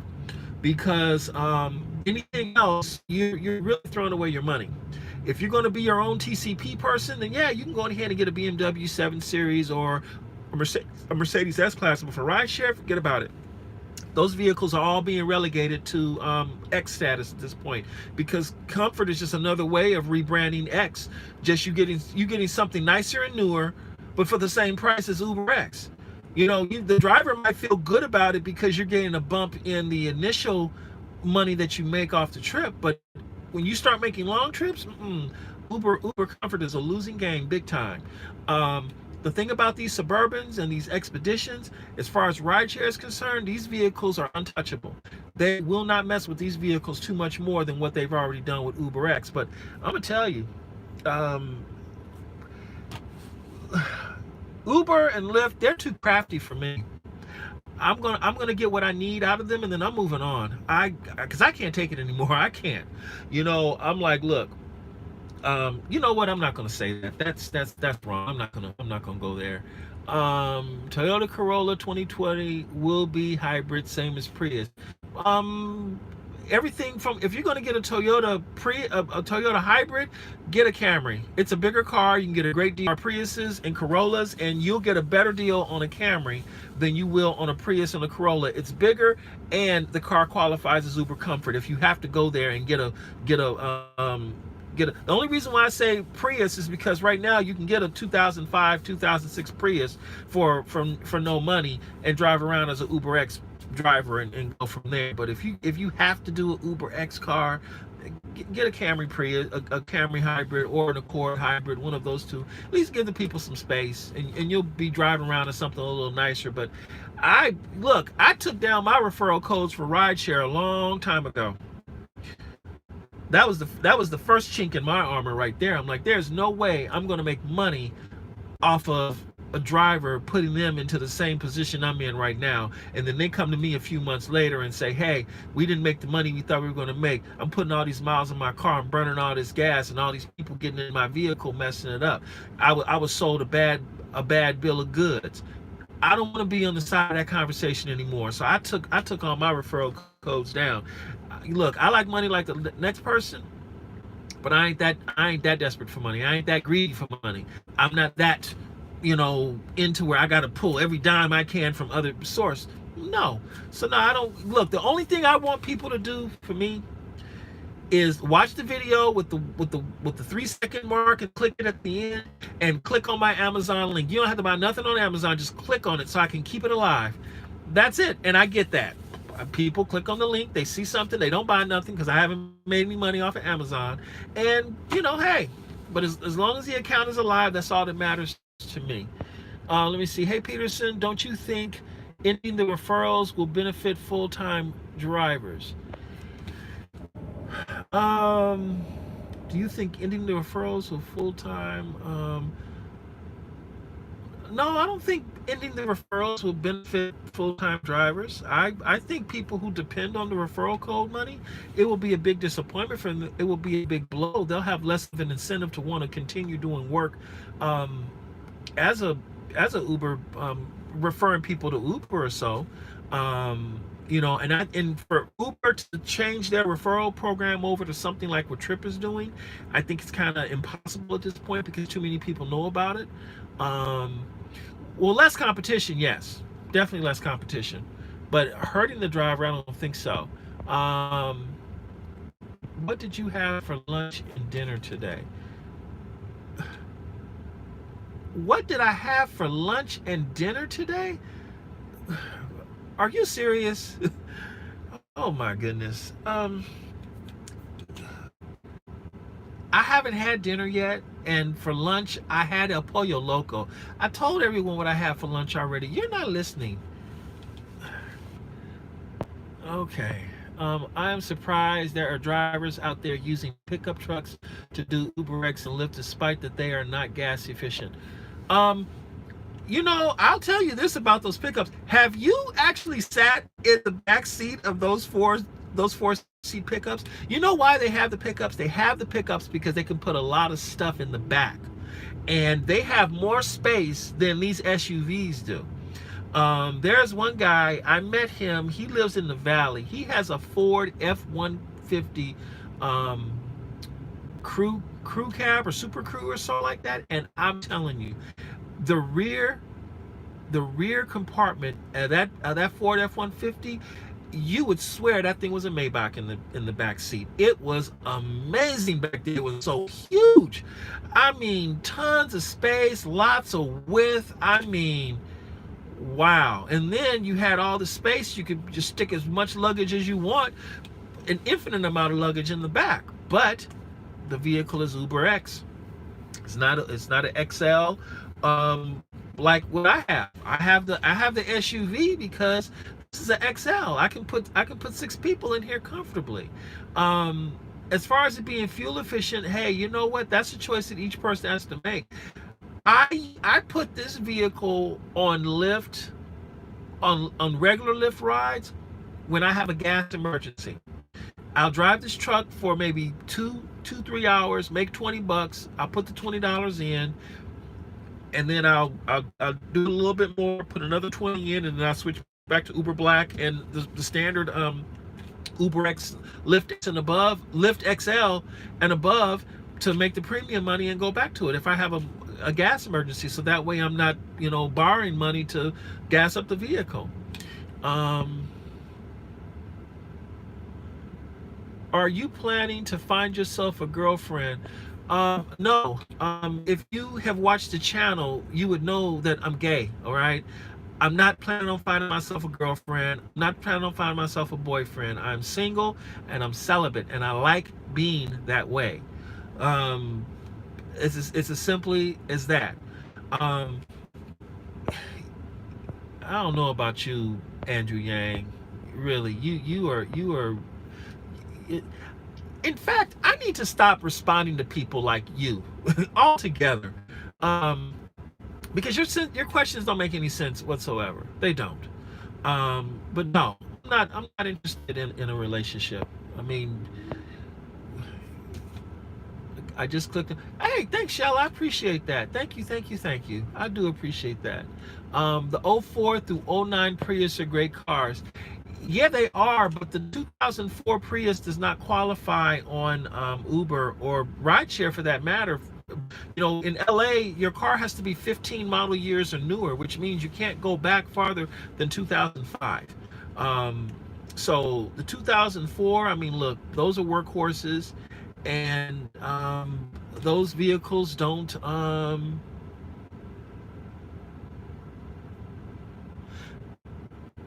You know what? I did not know that that Scosche made those. Scosche has a number of flexible joints, but I didn't know they made that one. And I actually plan on getting one. I saw one in Gio's vehicle, and I saw the logo. I'm like, oh man, I didn't know they had one of those. So I got to put that on the website, on the Amazon link, so people can see it and go from there. Maybe what I need to do to get people to go to the Amazon page is to actually promote it in my videos. I think I should do that. Because one thing is, I really never promote stuff on the channel. I talk about things, but I figure people will just simply read the description, and they'll follow it on their own, and they'll make their own choices. Oh, he has an Amazon channel, let me click it and see. But maybe if I mention it in the videos, put a little crawler on the bottom or so like that, I could get videos like that. So I mean, views like that. So we'll see. I mean, it'll be interesting. It's a little small commission. I think they pay a 4% commission whenever you buy something. The cost of the item doesn't change at all for you, but for me, for directing someone to go to Amazon to get it, it's a 4% commission. And I learned about the Amazon deal actually from your driver Mike. He just made a video saying that he's no longer doing, he's letting go of the gig work. He'll probably do it part-time, but he's not doing it full-time anymore because now he has another inside sales job. And what happened was, your driver Mike, he has he's always had about 2,000 to 3,000 more subscribers than my channel. And I went and I read the contents in his channel when I had about maybe 1,100 subscribers, and he had this Amazon thing, and I'm like, well, I wonder what this is about. And so I tried to look into it and signed up for it, but I didn't qualify for it until I had 2,500 subscribers. And once I crossed 2,500 subscribers, Amazon gave me my own customized page, amazon.com/ridewithpeterson. And I love it. It's great. And the thing is, in order for me to keep the page alive, I have to get at least one page click, I believe, once every 60 days. That's what I think it is. It might be a little more than that. And so, I really never pushed it hard or so. I should have, but I didn't. I had a customized web page at one point called thebestphonemount.com. I still have that.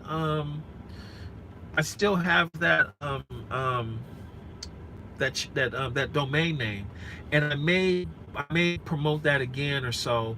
But that's where I am, going from there. So we'll see. What do you think of changes from bounce and referrals and now the flash hash market right after the AB5? Okay, Alan, let me see. What do you think of the changes from the bounces and referrals and now flat surge at LA market right after the AB5 bill? Is this their way of getting back at us? What do you think? Let me see. You have to rephrase the first part of your question there, because you said the bounces, and I don't get the bounces. As far as the flat surge is concerned, it was only a matter of time until they were going to take away the surge multiplier from LA and do us the same way they've done with the rest of the country. I mean, the surge multiplier, the fact that Los Angeles was able to keep it for as long as they've done is amazing. Because when you go, I drive all over from Santa Barbara all the way down to San Diego, and then across into San Bernardino, Riverside, and San Diego counties. LA County is the only county down here that still has a surge multiplier. The other just a few days ago, I was driving on a 3.1 surge. I'm like, this is amazing. We still have the surge multiplier. But look, Uber is losing billions of dollars a quarter. They can't afford to do a surge multiplier anymore. They can't do it. Eventually they're going to take away the bonuses. You know why they're going to take away the bonuses eventually? They're going to take away the bonuses because AB5 has passed. They won't have to do the bonuses to entice drivers anymore to get out and drive. Drivers are already pissed off enough with Uber that drivers are going to make up their mind one way or another if they're going to remain for the service or not. I believe that it's a twofold approach. First, they're going to find a way for drivers to basically extinguish themselves off the platform. Drivers are going to look and they're going to say, I'm not making enough money for this. I'm going to go ahead and leave and do something else. Because eventually,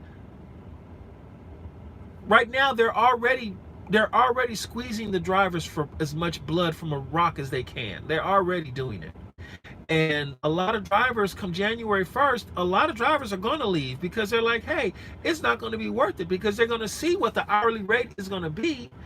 And even if Uber comes back and they say, oh, well, they're going to, what the existential threat for Uber really is? It's not paying the employee benefits. It's not. It's paying the gas. It's paying for the gasoline. That's what it is. Because imagine how much more productive you would be if you didn't have to pay for the gas. If they gave you a gas card and they said, look, whatever gas you need to drive on this service, it's yours. You can do it. You can pay for it. And you just go to and just fill up all the time. Oh my goodness. That would impact a lot of drivers immediately, and it would improve it would improve productivity on the platform big time, because the cost of gas would be shifted from the driver to the company. Well, look at how much. Let's figure you need, and let's keep it conservative. Let's say you need $40 a day to drive. Okay. And you drive 40 times 20 days. You drive 5 days a week. So you drive 20 days a week. Okay? That's $800 a month you are spending on gasoline. Now, what if they move that $800 a month from the driver now to the company? That's a loss for Uber. They can't afford to pay for the gas. The existential threat is not paying for the benefits. The existential threat for Uber will be paying for the gasoline to make all this happen. That's what they don't want to worry about. And then think about this. Let's say, okay, right now you have all the drivers who are all the drivers who are using their own vehicles on this platform. Well, what do you think is going to happen when Uber has to start buying vehicles?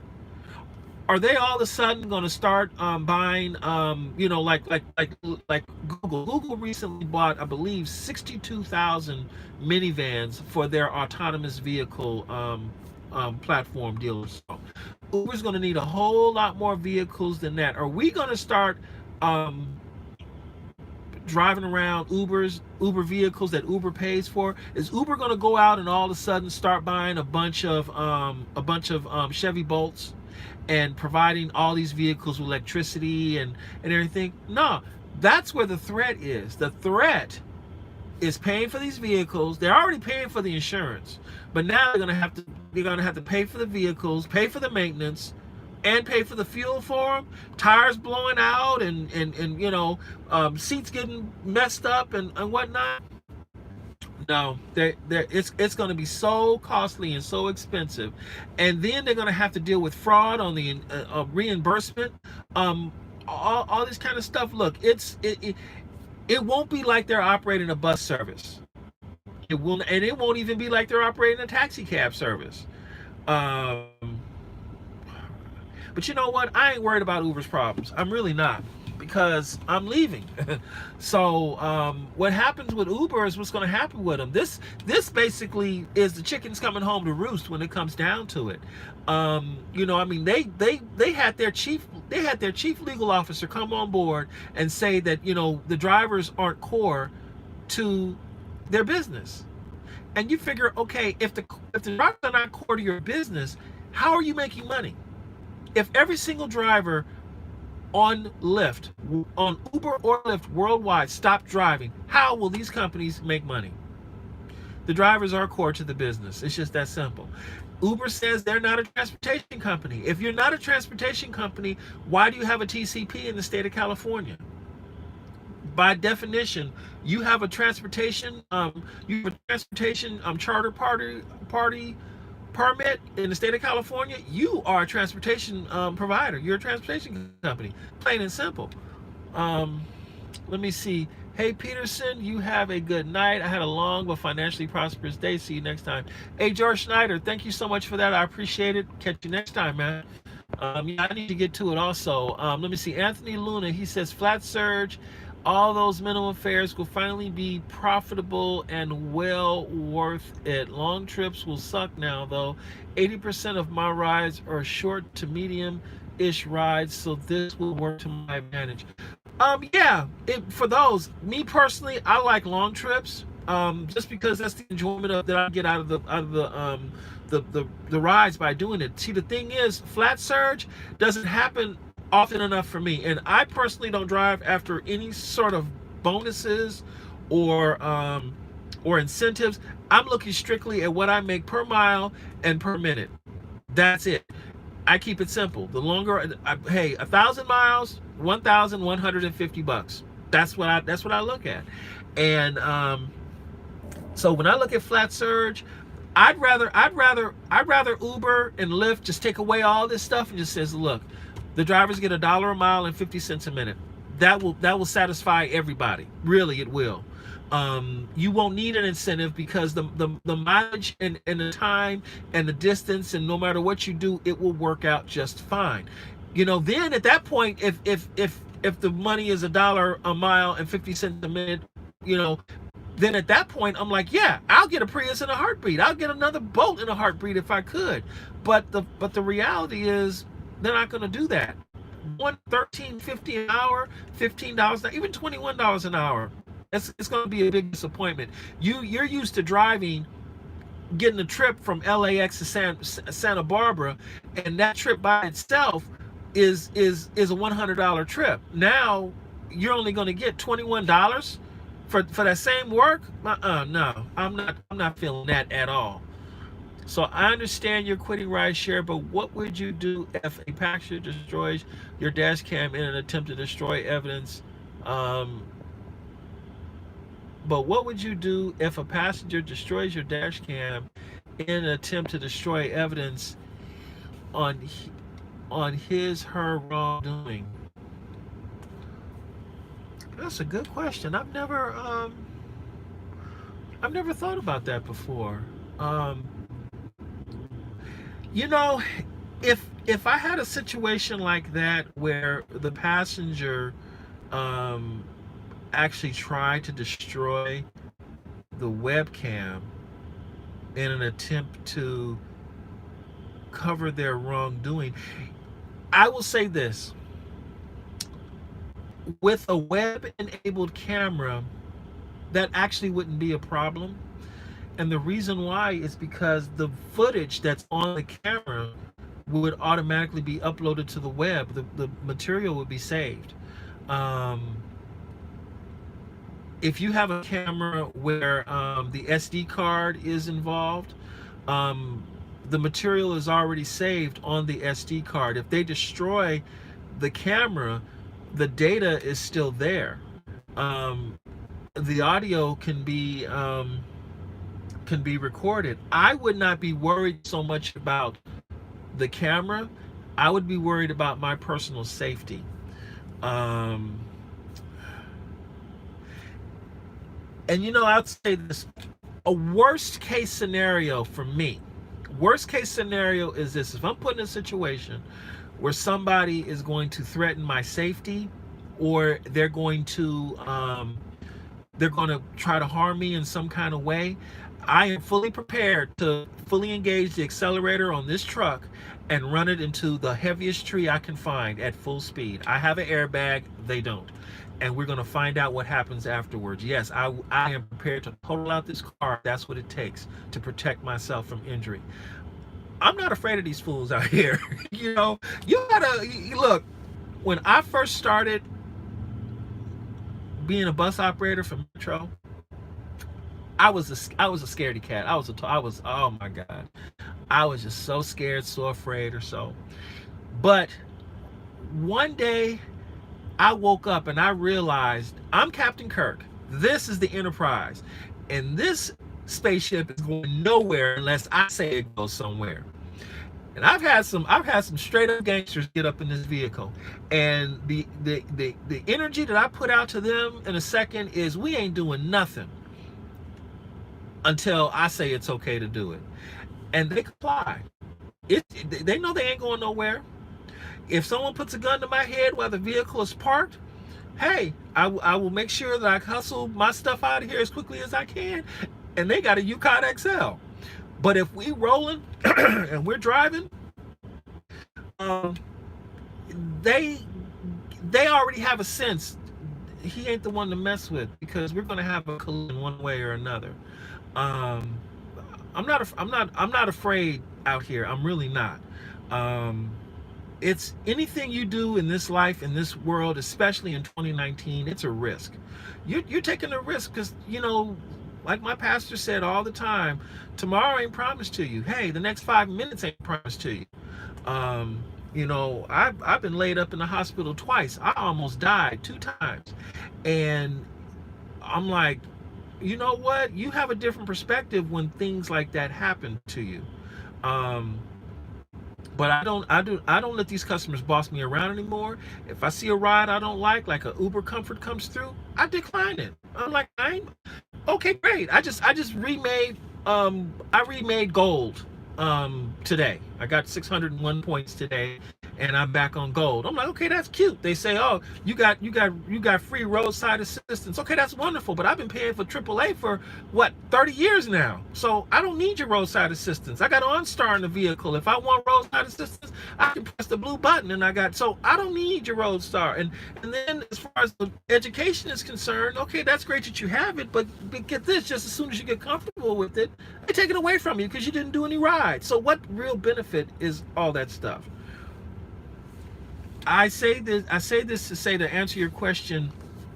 If someone threatens me, or they want to be destructive, or whatnot, I'm like, I'm not worried about it. I know a lot of people at the police department. I know exactly who to talk to, and I'm reasonably prepared in that manner. So and all I can do is hope and pray that nothing bad happens to me. We've seen enough videos.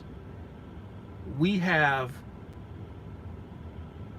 heard enough reports of people who have done all kinds of crazy things against drivers. There have been a lot of drivers that have lost their lives doing this job. I do not take that lightly one bit whatsoever. And I would tell anyone in a second, if you have any fear whatsoever of a passenger going crazy on you, of a passenger vomiting in your car, of a passenger stealing from you, doing anything against you, any kind of violation, no matter how big or how minor, this is not a job for you. You need to do something else, because you are exposing yourself to risk every time you pick up someone. I personally don't care what Uber and Lyft do in the app. An app is not going to help me if someone has a gun to my head at this moment. An app is not going to help me if someone is sticking a knife to my side and they're trying to hold me hostage. An app is not going to help me if someone is going to try to take one of these cables and push it around my neck and pull me back. I'm keeping it 100 with y'all. You cannot be afraid, and you have to have a contingency plan. I'm telling you what my contingency plan is. We're going to take this truck, and we're going to perform an airbag test. Straight up. That's my answer for you.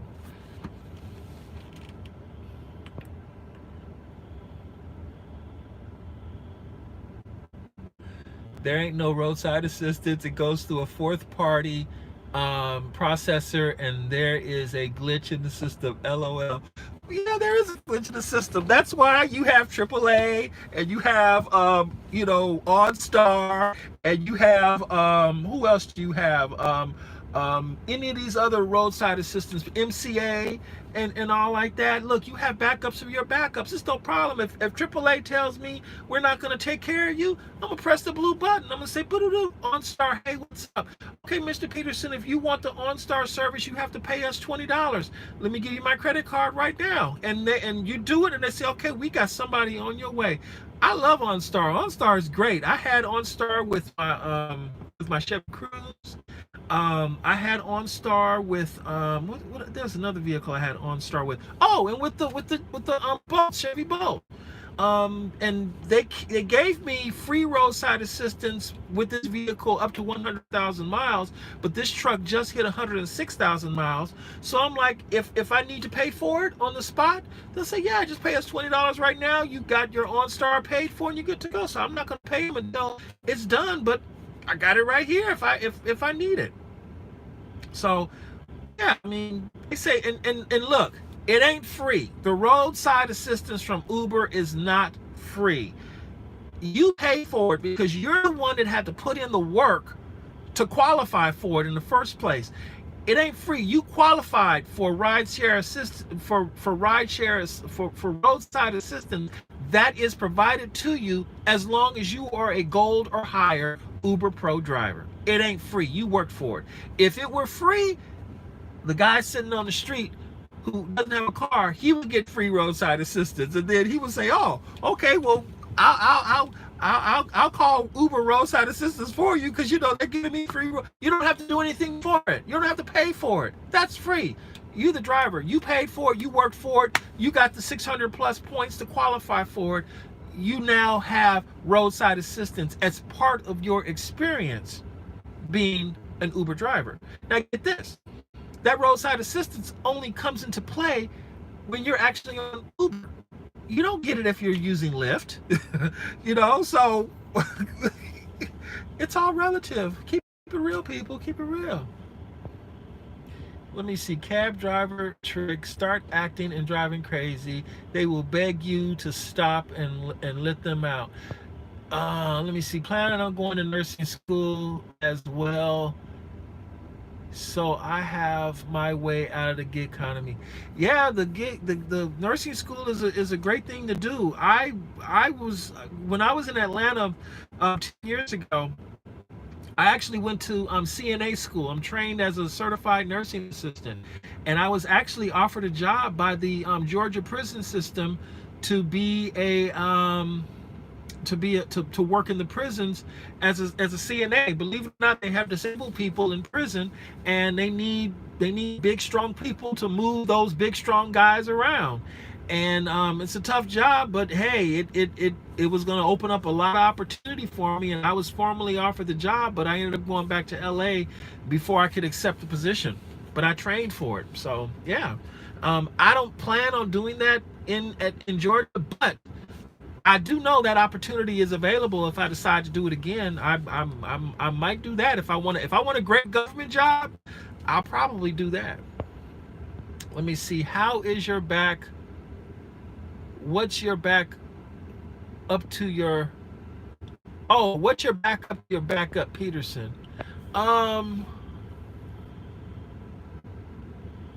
Let me see. My backup to my backup. I haven't thought that far yet, because I'm creating a new plan right now. Right now, my plan is to work from now until November 15th. Save up enough money, go out there. Worst case scenario, I come back to LA, I get my job back as a Metro bus operator. My job as a Metro bus operator will be available to me basically indefinitely, as long as they need bus operators, and as long as I can pass a test to get the job back, I can get my job back.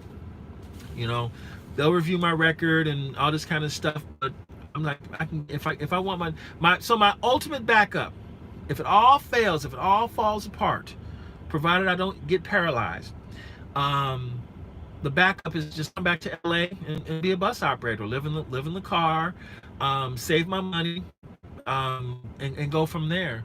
Let me see. Have you heard of the Neighbor app? You might be able to save some money on your storage. Well, Mr. DSN89, I lost all my stuff in storage. I wasn't able to produce enough money to save my property in storage, so I lost everything again. And so storage is not a problem. I'm back to literally my earthly belongings is right here in the back of the Suburban, Yukon. I have my gym bag that I take with me when I go take my showers. I have my change of clothes. I have my phones and a few papers, and that's it. Everything else I owned was in storage, and I lost everything. So, hey, that's life. That's how it is. Let's see. Wait, so you're homeless?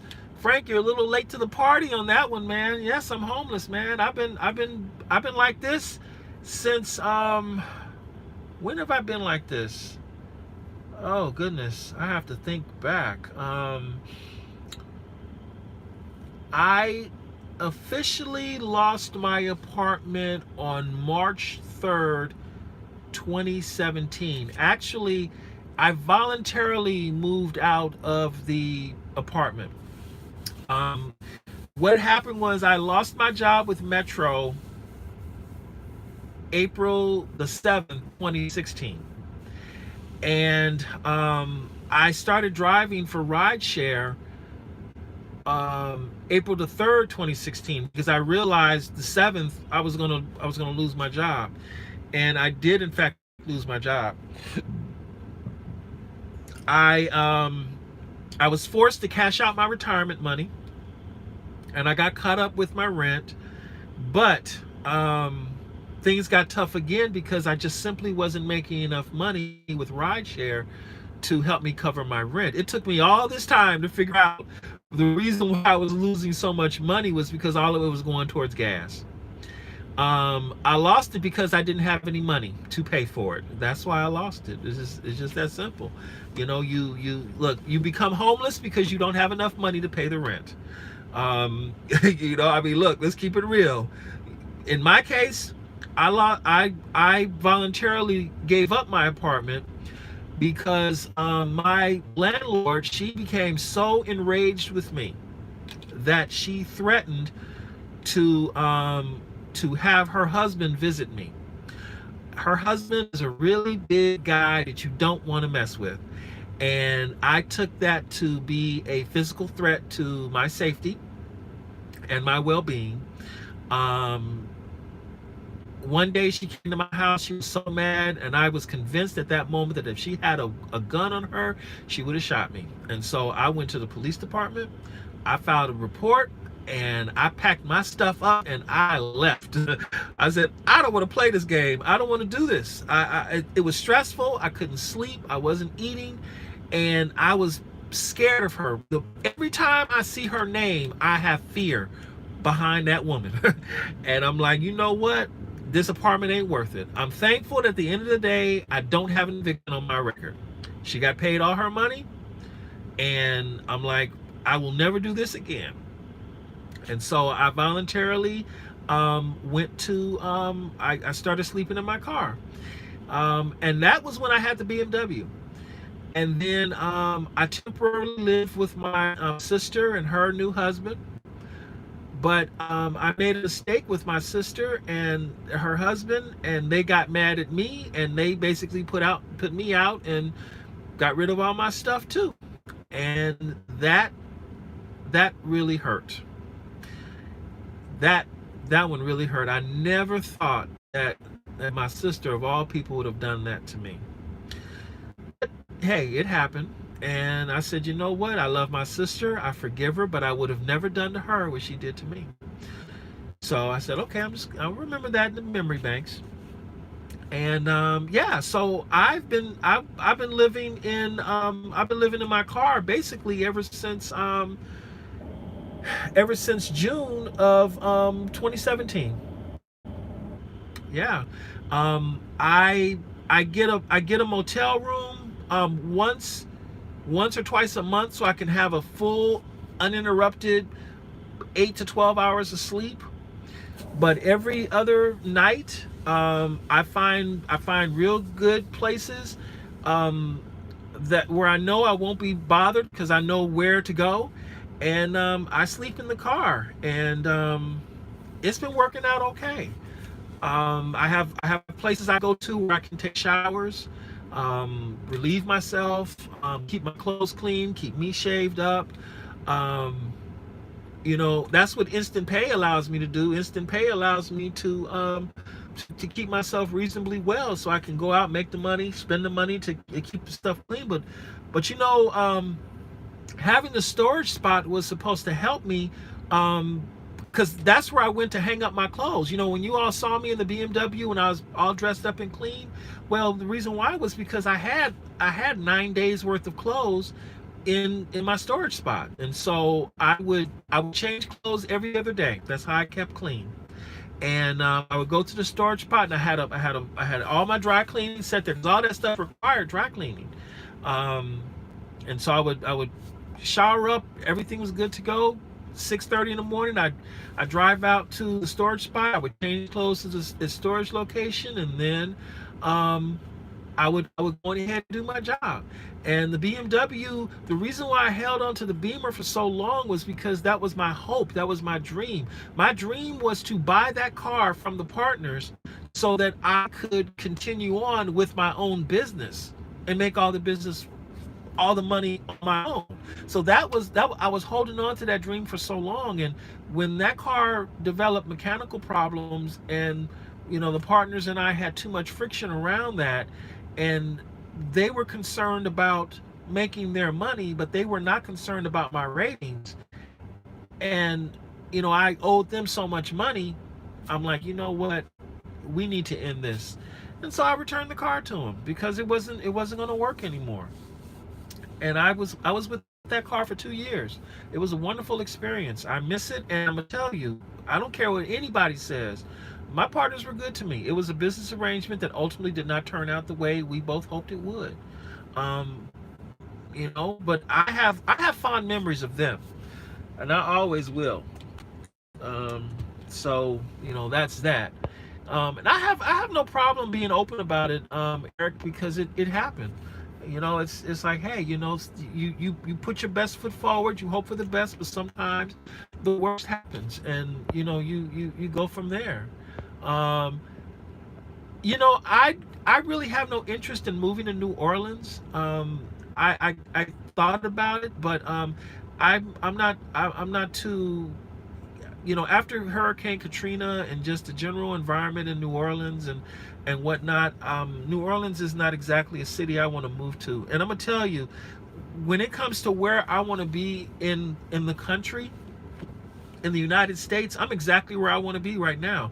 But right now, I can't afford to live here. Rideshare is not helping me achieve the goals I need to achieve, and so I need to take a few steps back, and I need to move somewhere else, and I need to start over again.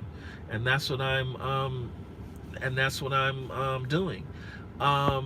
Romeo, what's on your mind? You said hello. What's going on, Romeo? Romeo, Boca, LA. I guess that's your name. What's up, Romeo? Let's see here. You mentioned your mom. Why couldn't you live with her temporarily? I actually did live with my mom temporarily. Back in 2010, February of 2010, I came back to Atlanta with nothing to my name. And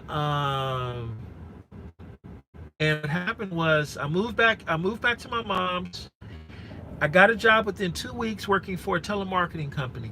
I sold Verizon telephone service, and my job was to call people who were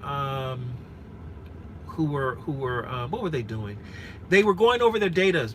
They give you 50 gigabytes a month or whatever of data. And my job is to try to upsell them to change their rate plan, or buy more data or so like that, so they wouldn't go over their data allowance and have it cut off. So that was in the days before they have what's now unlimited data, because I have unlimited data. So I called them. So I was at that job so I could make enough money to pay an attorney to help me restore my driver's license. So I got my driver's license restored, and I heard about Mystro, and I became a bus operator at Mystro. Um, hey, what's up, Asat? I guess that's how you say your name. If you don't, I apologize, but it looks like Asat. That's how you say your name. Welcome to the little powwow here. Um, and then what happened was my mom was involved in a car accident, and the car accident was her fault. And during an investigation, an analysis of my mom's finances found out that mom was severely underinsured. And so I told mom, you need to get an umbrella insurance policy. Call AAA, see what they're offering you. She called AAA. They offered her a great deal she couldn't refuse. A ton of coverage. It was more than enough to cover her for anything that happened, but it came with one very big important catch. And that catch was, in order for her to get the policy, I had to move out. So because I had made a 10-year plan with my mom. I was 40 when I moved in, and so my plan was to be a bus operator with Mystro part-time while I went to school to get a degree. I was going to go and get an AA degree so that I could promote to being a supervisor as soon as I qualified in 5 years. So at 45 years old, my plan was to be a supervisor. And then when I was a supervisor, I would go full-time. But because the hours were stable for the next 3 years, see, bus operators change assignments every 6 months. Supervisors change assignments every 3 years. So the plan was, be a part-time bus operator for as long as it took to get an associate's degree. Then, after I got the associate's degree, go full-time, then promote to being a supervisor. Once I became a supervisor, go to school after being a supervisor so that I could get a bachelor's degree and eventually a master's degree. And I was going to get that degree in either urban planning, transportation, business, you know, stuff, positions that LA Metro could use, because my goal was to be a manager of a division. In order to be a manager of a division, you had to have a master's degree or you had to have a bachelor's degree and some experience. Well, my goal was to get a master's degree, but it would require me six years of proper study, but I also had to have a job to properly take care of myself. Well, when mom asked me to move out, that plan had to die because I needed to make the money necessary to be able to afford to pay rent. And I also needed to make the money necessary to buy a more reliable car because I had an Oldsmobile Cutlass Supreme. It was a 97 Cutlass Supreme. I loved it. That car was Moses. I loved Moses. Moses was a great car. 97 Cutlass Supreme, gold, tan interior, only had 58,000 miles on it. But it was Moses. And so, but the car kept breaking down on me all the time. I couldn't depend on that car to get me to work. I was late to work at least once a month because the car was breaking down on me. I went and got the new car, and then I found the apartment that I eventually ended up losing. My goal to be a supervisor in 5 years, it didn't turn out that way. In 5 years, I was fired from Metro. I had no job and I had no money. And it hit me really hard when I lost my job. It really did. It took me all this time to accept it, to forgive myself, to say it's okay, and to move on. And it also shattered my ability to be a good employee. I just don't believe I'm going to be a good employee for anybody. And so I'm like, I have to be self-employed now, and this is sink or swim. And I'm like, no. So anyway, that's why I'm not with mom. But besides, mom made it very clear that once I moved out this time, that I would not be back home. She took my bedroom, converted it into a walk-in closet. The other bedroom is now a storage room. The other bedroom is an exercise/computer room that she puts junk in. You know, the only thing she lets me do is she lets me keep a second suitcase in the garage, and I have just a few papers in there. But the 2 bags I have in this truck and that suitcase at my mom's house, that is the totality of all of my possessions, because I've lost everything else. So I have nothing holding me back here in California. I can literally take these bags, you know, hop on a Delta flight, and I'm in Atlanta in 5 hours. I have a new life waiting for me in Atlanta, and that's what I want to do. And I want to start over. And you know, continuing on this path is just not it's not wise for me. I'm not happy. It has taken me a lot just to get to this point right now where I am. Right now, the only goal I have with this truck literally is to make enough money to keep it, to put gas in it, and to keep it washed and clean like I had it washed today. So it'll be nice for the day. Tomorrow's going to be busy because it's the Emmys tomorrow. That's it, and I'm doing all right. But my motivation to produce hard for this is done. It's over with. So yeah, I'm moving to Atlanta by November 15th. The place and everything is already waiting for me. I don't know what it would take for me to stay in California. It would have to be one heck of a deal. But one thing, in order for me to stay in California, is it has to be a place where the fact that I'm a rideshare driver doesn't matter. The fact that I have bad credit doesn't matter.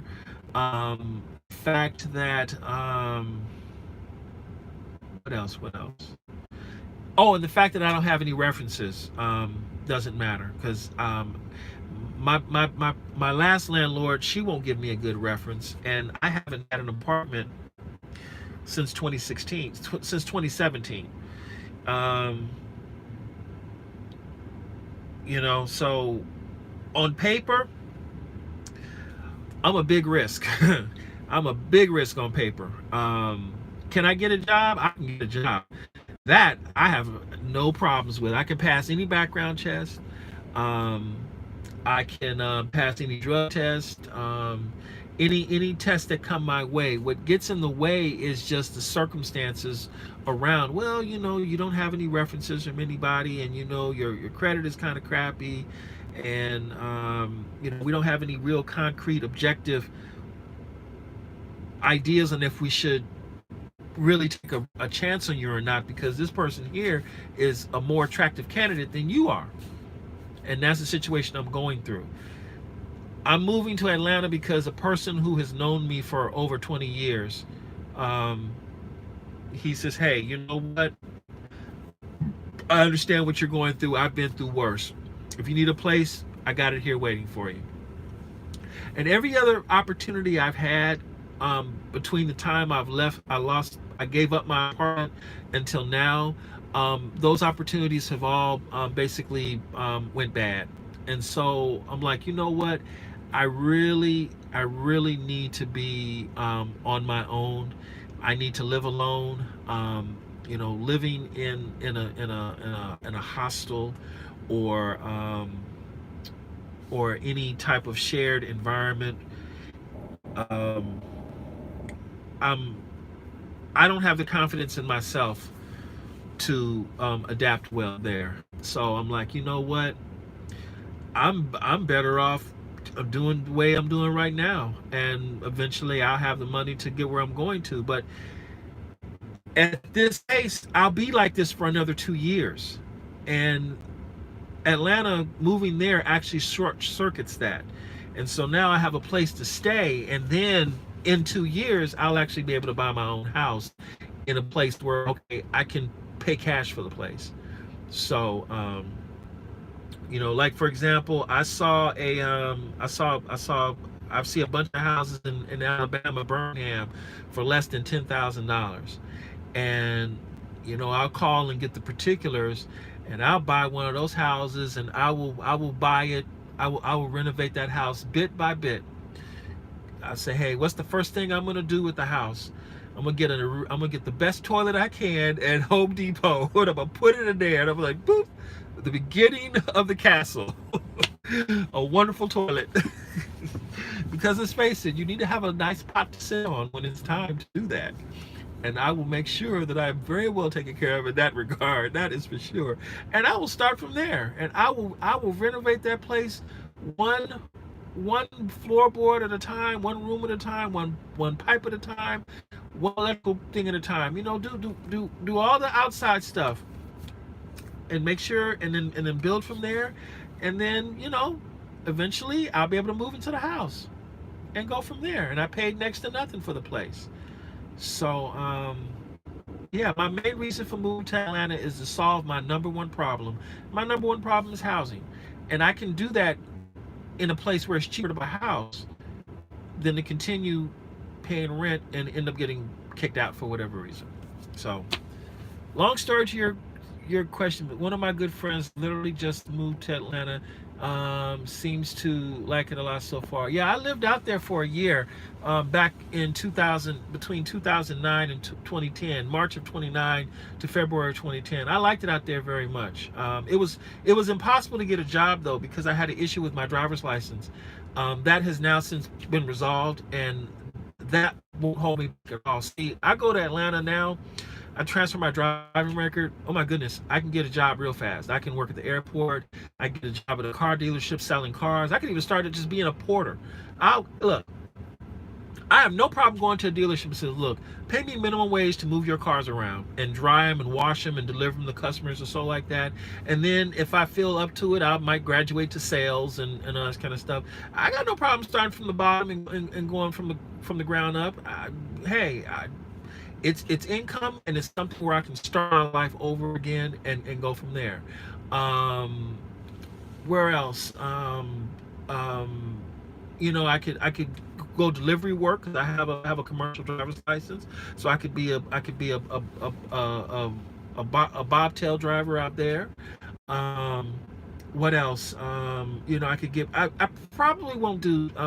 I probably won't do call center because I tried the call center work before and it's too much fraud going on out there. So I don't want to deal with call center work. But there are a number of opportunities I can do out there, and I don't have a problem starting over from the very bottom with a small minimum wage job. Because consider this: for the last 3 years, that's exactly what I've been making, minimum wage. I'm used to it, so it'll just be a solid, steady paycheck, and I'll just go from there. So I'm going there to start. I'm going there to start over again, and the alternative is go to Atlanta, be in a place paying $575 a month. That's what the rent's going to be. Or I can be out here in California for another 2 years, living in a car, working at Metro. And I thought about it. I'm like, you know what? I like the Atlanta plan a little better because I can ultimately look into buying a house. If I stay out here, I probably won't be able to buy a house. I'll probably have to always rent in California, and I would like to buy a house, my own house with my own yard and my own garage and all that stuff. Even if it's a little small place that isn't all that pretty and isn't all that fancy, but it's mine, and that's what I would like to have. To try to at least accomplish that. That's what I'm trying to do. Um, we're in Atlanta. It's a suburb called College Park. It's near the airport. Um, I like it there. Really nice neighborhood in that spot, and I look forward to being there. Let me see. Unfortunately, most companies often want to hire younger people since they don't mind to have low wage. What matters to them is to gain experience. I'm not really worried about that, Byron. The fact of the matter is, I've never let my age be a problem for me on a job.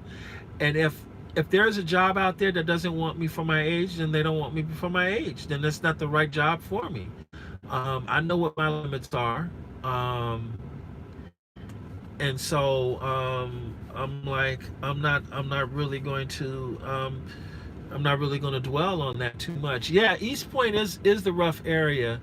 Um, but no, the point where I was in College Park, I was on the extreme south side of College Park, literally where his house is. Um, you literally walk and you're in the next county. And I think, like, I know his house is in Fulton County, but it's the county immediately south of Fulton. If you write it, I will know it immediately, and that's where he is. In fact, you know where Evander Holyfield's house is? At least I don't think it's his house anymore, but he was like 5 miles away from Evander Holyfield's house. That was a beautiful mansion on all that land. Oh my goodness, they only wanted $4 million for that place. A house like that in California was easily $80 million or more with a fraction of the land. So let me see. Hey, thanks for that, Shell. I appreciate it so much. Let me see. That's where I live. Oh, you live in Atlanta. Well then, Frank. Um, okay, well, Frank, when I get to Atlanta, we'll meet up. It'll be great. Are you going to have dinner tonight? No, I'm not going to have dinner tonight because I'm already full. I'm not really my appetite really isn't there right now. I think I ruined them with the chips. Like I ate a couple of the chips and I like the chips, but I'm really not hungry right now. So I'll be okay. Yeah, the wrap snacks, they're good. It's a little salty, but I like them. So but right now I'm full. I had El Pollo Loco. I had a burrito and three tacos al carbone. They're cheap Taco Tuesday tacos that they have. Anyway, I'm doing all right food wise. I'm cool. Um, let me see. But as far as dinner, no, because I really don't need dinner tonight. I'm good. Um, yeah, 94 Frank. When I get out there, I'll let you know. We can definitely meet up. I'll have a car, that's for sure. Unfortunately, most companies. That's for live, move to Atlanta. Hey, Felipe Flores, if you're still here, sorry about missing your message there. Ravens had to switch phones, going online. So if I disappear, I got pinged. Have a night, stay safe. Thanks, Ravens. Appreciate it. New Orleans it's going good. Eric Hahn, I see you said 20 years. Okay, long time no see. Um, just got off now. Romeo just got off. Okay. How much do you make on airport rides, Henry? First of all, I like your Star Trek uniform there. I'm a major trekker. I love Star Trek, all things Star Trek. I don't do airport runs where I pick up from the airport. I only do the airport when I'll pick them up wherever their house is, and I'll take them to the airport. But I don't pick up from LAX anymore. Because I don't wait in the lot anymore. You know, if I go to LAX, I'm going to LAX to use the porta potty at the Lyft lot. I go in there, I use the pot, and then I leave. I don't wait for rides at LAX because that's the waste of time. There are a lot more rides to take around the city. But I understand why a lot of people like waiting at the airport, because unlike the rest of the city, every single ride at the airport, you're dealing with quality people. You're not dealing with drunks. You're not dealing with cigarettes. You're not dealing with vomit. You might be dealing with some kids, but kids are cool. You're dealing with a lot of luggage, and chances are you're going to get a long trip at the airport. I'll get a rematch from Lyft, but it will never happen with Uber. As soon as they're done with Uber, it says cannot join the queue, and so I just go ahead and I leave. But I'll get rematched at the airport, and like sometimes I'll get an airport trip from Sunset, and I have to drive all the way down to the airport, and I get maybe $45, $50 for that trip, and then I'll pick up someone from the airport and take them down to Irvine or Costa Mesa and get another $75 for that trip. And just for those two trips alone, I've made nearly $150. So, you know, trips like that can be really good. Let's see. Johannes at most gas stations. Okay, Bungie. Do wrap snacks. No, I haven't seen a low sodium option for wrap snacks. They really should, because if I look in this bag here and it says sodium, it says the sodium is 580 milligrams for the entire package, but I'm gonna tell you, this package has more than 580 milligrams of sodium in it, because these are some salty chips.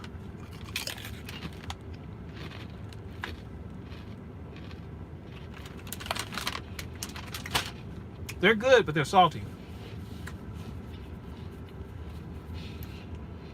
I say if they can drop about 100 milligrams off of that, then they'll be perfect. Actually, this particular chip I just had, the flavor is perfect. So maybe it's the way the salt is arranged on it, because this chip was perfect. Really good, strong cheddar flavor, but not all that salt. The chips are actually thicker than Ruffles. You know, Ruffles, I love Ruffles. And Ruffles are some salty chips, but Ruffles aren't all that thick. These are some thick chips. I love them. They're great. I'm trying to eat low sodium because I've had my liver. Ooh. Low sodium, Jay, you shouldn't, Jason, you shouldn't be eating any sodium. You should have a zero sodium diet. You'll get the sodium that your body absolutely needs just from water alone. You shouldn't be eating anything else with any sodium in it. My goodness, you just had your liver taken out. Wow, that's deep. The little Boosie Louisiana Heat chips, If the Louisiana heat is what they say, I'm not trying to go that spicy. It's gonna be okay. Um, Trip, there's no change to Trip right now. I will only report on Trip when there's something to report. And right now, there's really nothing to report. I mean, Mark is saying what he's saying about Trip and whatnot, but I'm like, look, I told the last thing I had to tell people about was to go to the website. If you're interested and you want it, you can use my referral code and you can get your own referral code for free. And then when it opens in your market to take rides or be a driver or what have you, you're prepared for it. But beyond that, what else more is there for me to say? I mean, I haven't been able to become a driver on Trip yet. I haven't been able to take any rides on Trip. I haven't been able to so I'm like, look, I like the company, I believe in them, but I'm not going to keep beating a dead horse. I'm not going to do it. So when I have something to report on Trip, I will report it. But right now I don't have anything to report on. So that's that. Let's see. All right, Peterson, I'm signing off. Safe drive, man. That's money, but don't work too hard. Wish you have a better life in Atlanta. Hey, Byron, thank you so much for that. I appreciate it. All right, people, it is 9:06. I am already an hour later than what I plan on being on here for. Actually, I'm 2 hours later than what I plan on being here for. So, let me see. People are waiting. What will happen when AB5 is effective? Oh no, the drivers will know in December for sure what's going to happen with AB5. Everything's going to already be in place, so when January 1st comes up, it'll be a nice smooth transition. And the reason why is because they don't want to hurt a lot of people when it's time to start making all that money on New Year's Day. I mean, day for rideshare. I should have posted the picture. In fact, I have the picture, but I think it's in iCloud purgatory right now because I got to pay my iCloud bill, and it's a lot of stuff going on there. But I kid you not, in Los Angeles, between midnight and 3 a.m., the entire county of Los Angeles and Orange County, all of it was red, all of it was surge. The lowest surge in the county was 2.8. It was ridiculous. Even Lancaster, that never surges, was surging. And Lancaster is all the way up in the northern portion of the county. This entire county, all of LA County, was truly on fire for New Year's Day. It was the most incredible day. And I think on New Year's Day, I don't remember the vehicle I had on New Year's Day, but it wasn't. Oh, I had my Jeep on New Year's Day. I had my Jeep on New Year's Day. And you know what? I don't even think I made that much money on New Year's Day, but I made a lot of money the day after, that's for sure. With this Suburban, I don't think I'll be exaggerating when I say with this Yukon on New Year's Day, if working it the whole way, I'll probably make $1,000 on that one day alone. Just because of the sheer volume of trips that will come through, because everyone is taking groups with them. They want their friends with them and all like that. You'll get a sample of it when Halloween comes, because when Halloween comes, I'm gonna be on this bad boy. I will. I'm gonna make sure I'm ready for Halloween, because I need to go out with the bang on Halloween. I need a big fat check for Halloween. So I want to be prepared for it. I mean, I'm discouraged right now, but I'll be very encouraged when it comes to Halloween. So, all righty, yo. Let's see. Hey, thank you for that. Go Donnie Com. Oh, thank you so much. Hello, community. Yes, this is in the come on man moment. Come on man. Come on man. Come on man. Okay, thank you for that. Go Donnie Com. I appreciate that. Thank you so much, Shell. I appreciate you. Thank you so much. People are waiting. What happened when an AB5 effect on January 1st? Yes. All right, Peterson, I'm signing off. All right. I have no doubt you will kill it on Halloween. Yeah, because I have the right vehicle for it. That's the reason why. I'm telling you, I have the right vehicle for it. On Halloween, it's gonna be fabulous on Halloween. All right, Jason. Yeah, rest your liver. Ooh, that's deep. That's heavy. All right, everybody. I am going to go on ahead and sign off now. It is wow. It's after 9 p.m. in LA. Where you are, it's probably midnight. Some of you it's probably 11 o'clock. But I thank you for hanging in with me this long. I did not mean for this video stream to be this long, but y'all know I have that reputation.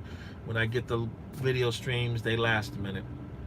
Are there any other questions? I got 28 people here right now. Any other questions before I hang it up? Hey, Shell, thank you for hanging in there with me. I appreciate it. You didn't go away after all. I'm gonna wait for that one more question, and then if no one else has a question for me, I'm gonna roll up out of here, people. We'll get this thing going.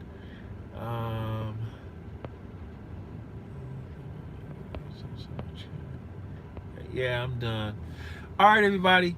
Have a great one. I will catch you next time. If you have any questions, my email address, ridewithpeterson@gmail.com. If you have any questions or concerns or comments, or if you want to send me a a hate letter, you know what, for my haters out there, and I have a couple of them, you can send me messages too. We have that understanding with each other. That's how it is now. We have that understanding. All right, everybody. I'm out of here. Y'all have a good one. Take care. Yeah, I'm gonna make that money, Anthony. Out of here. Bye.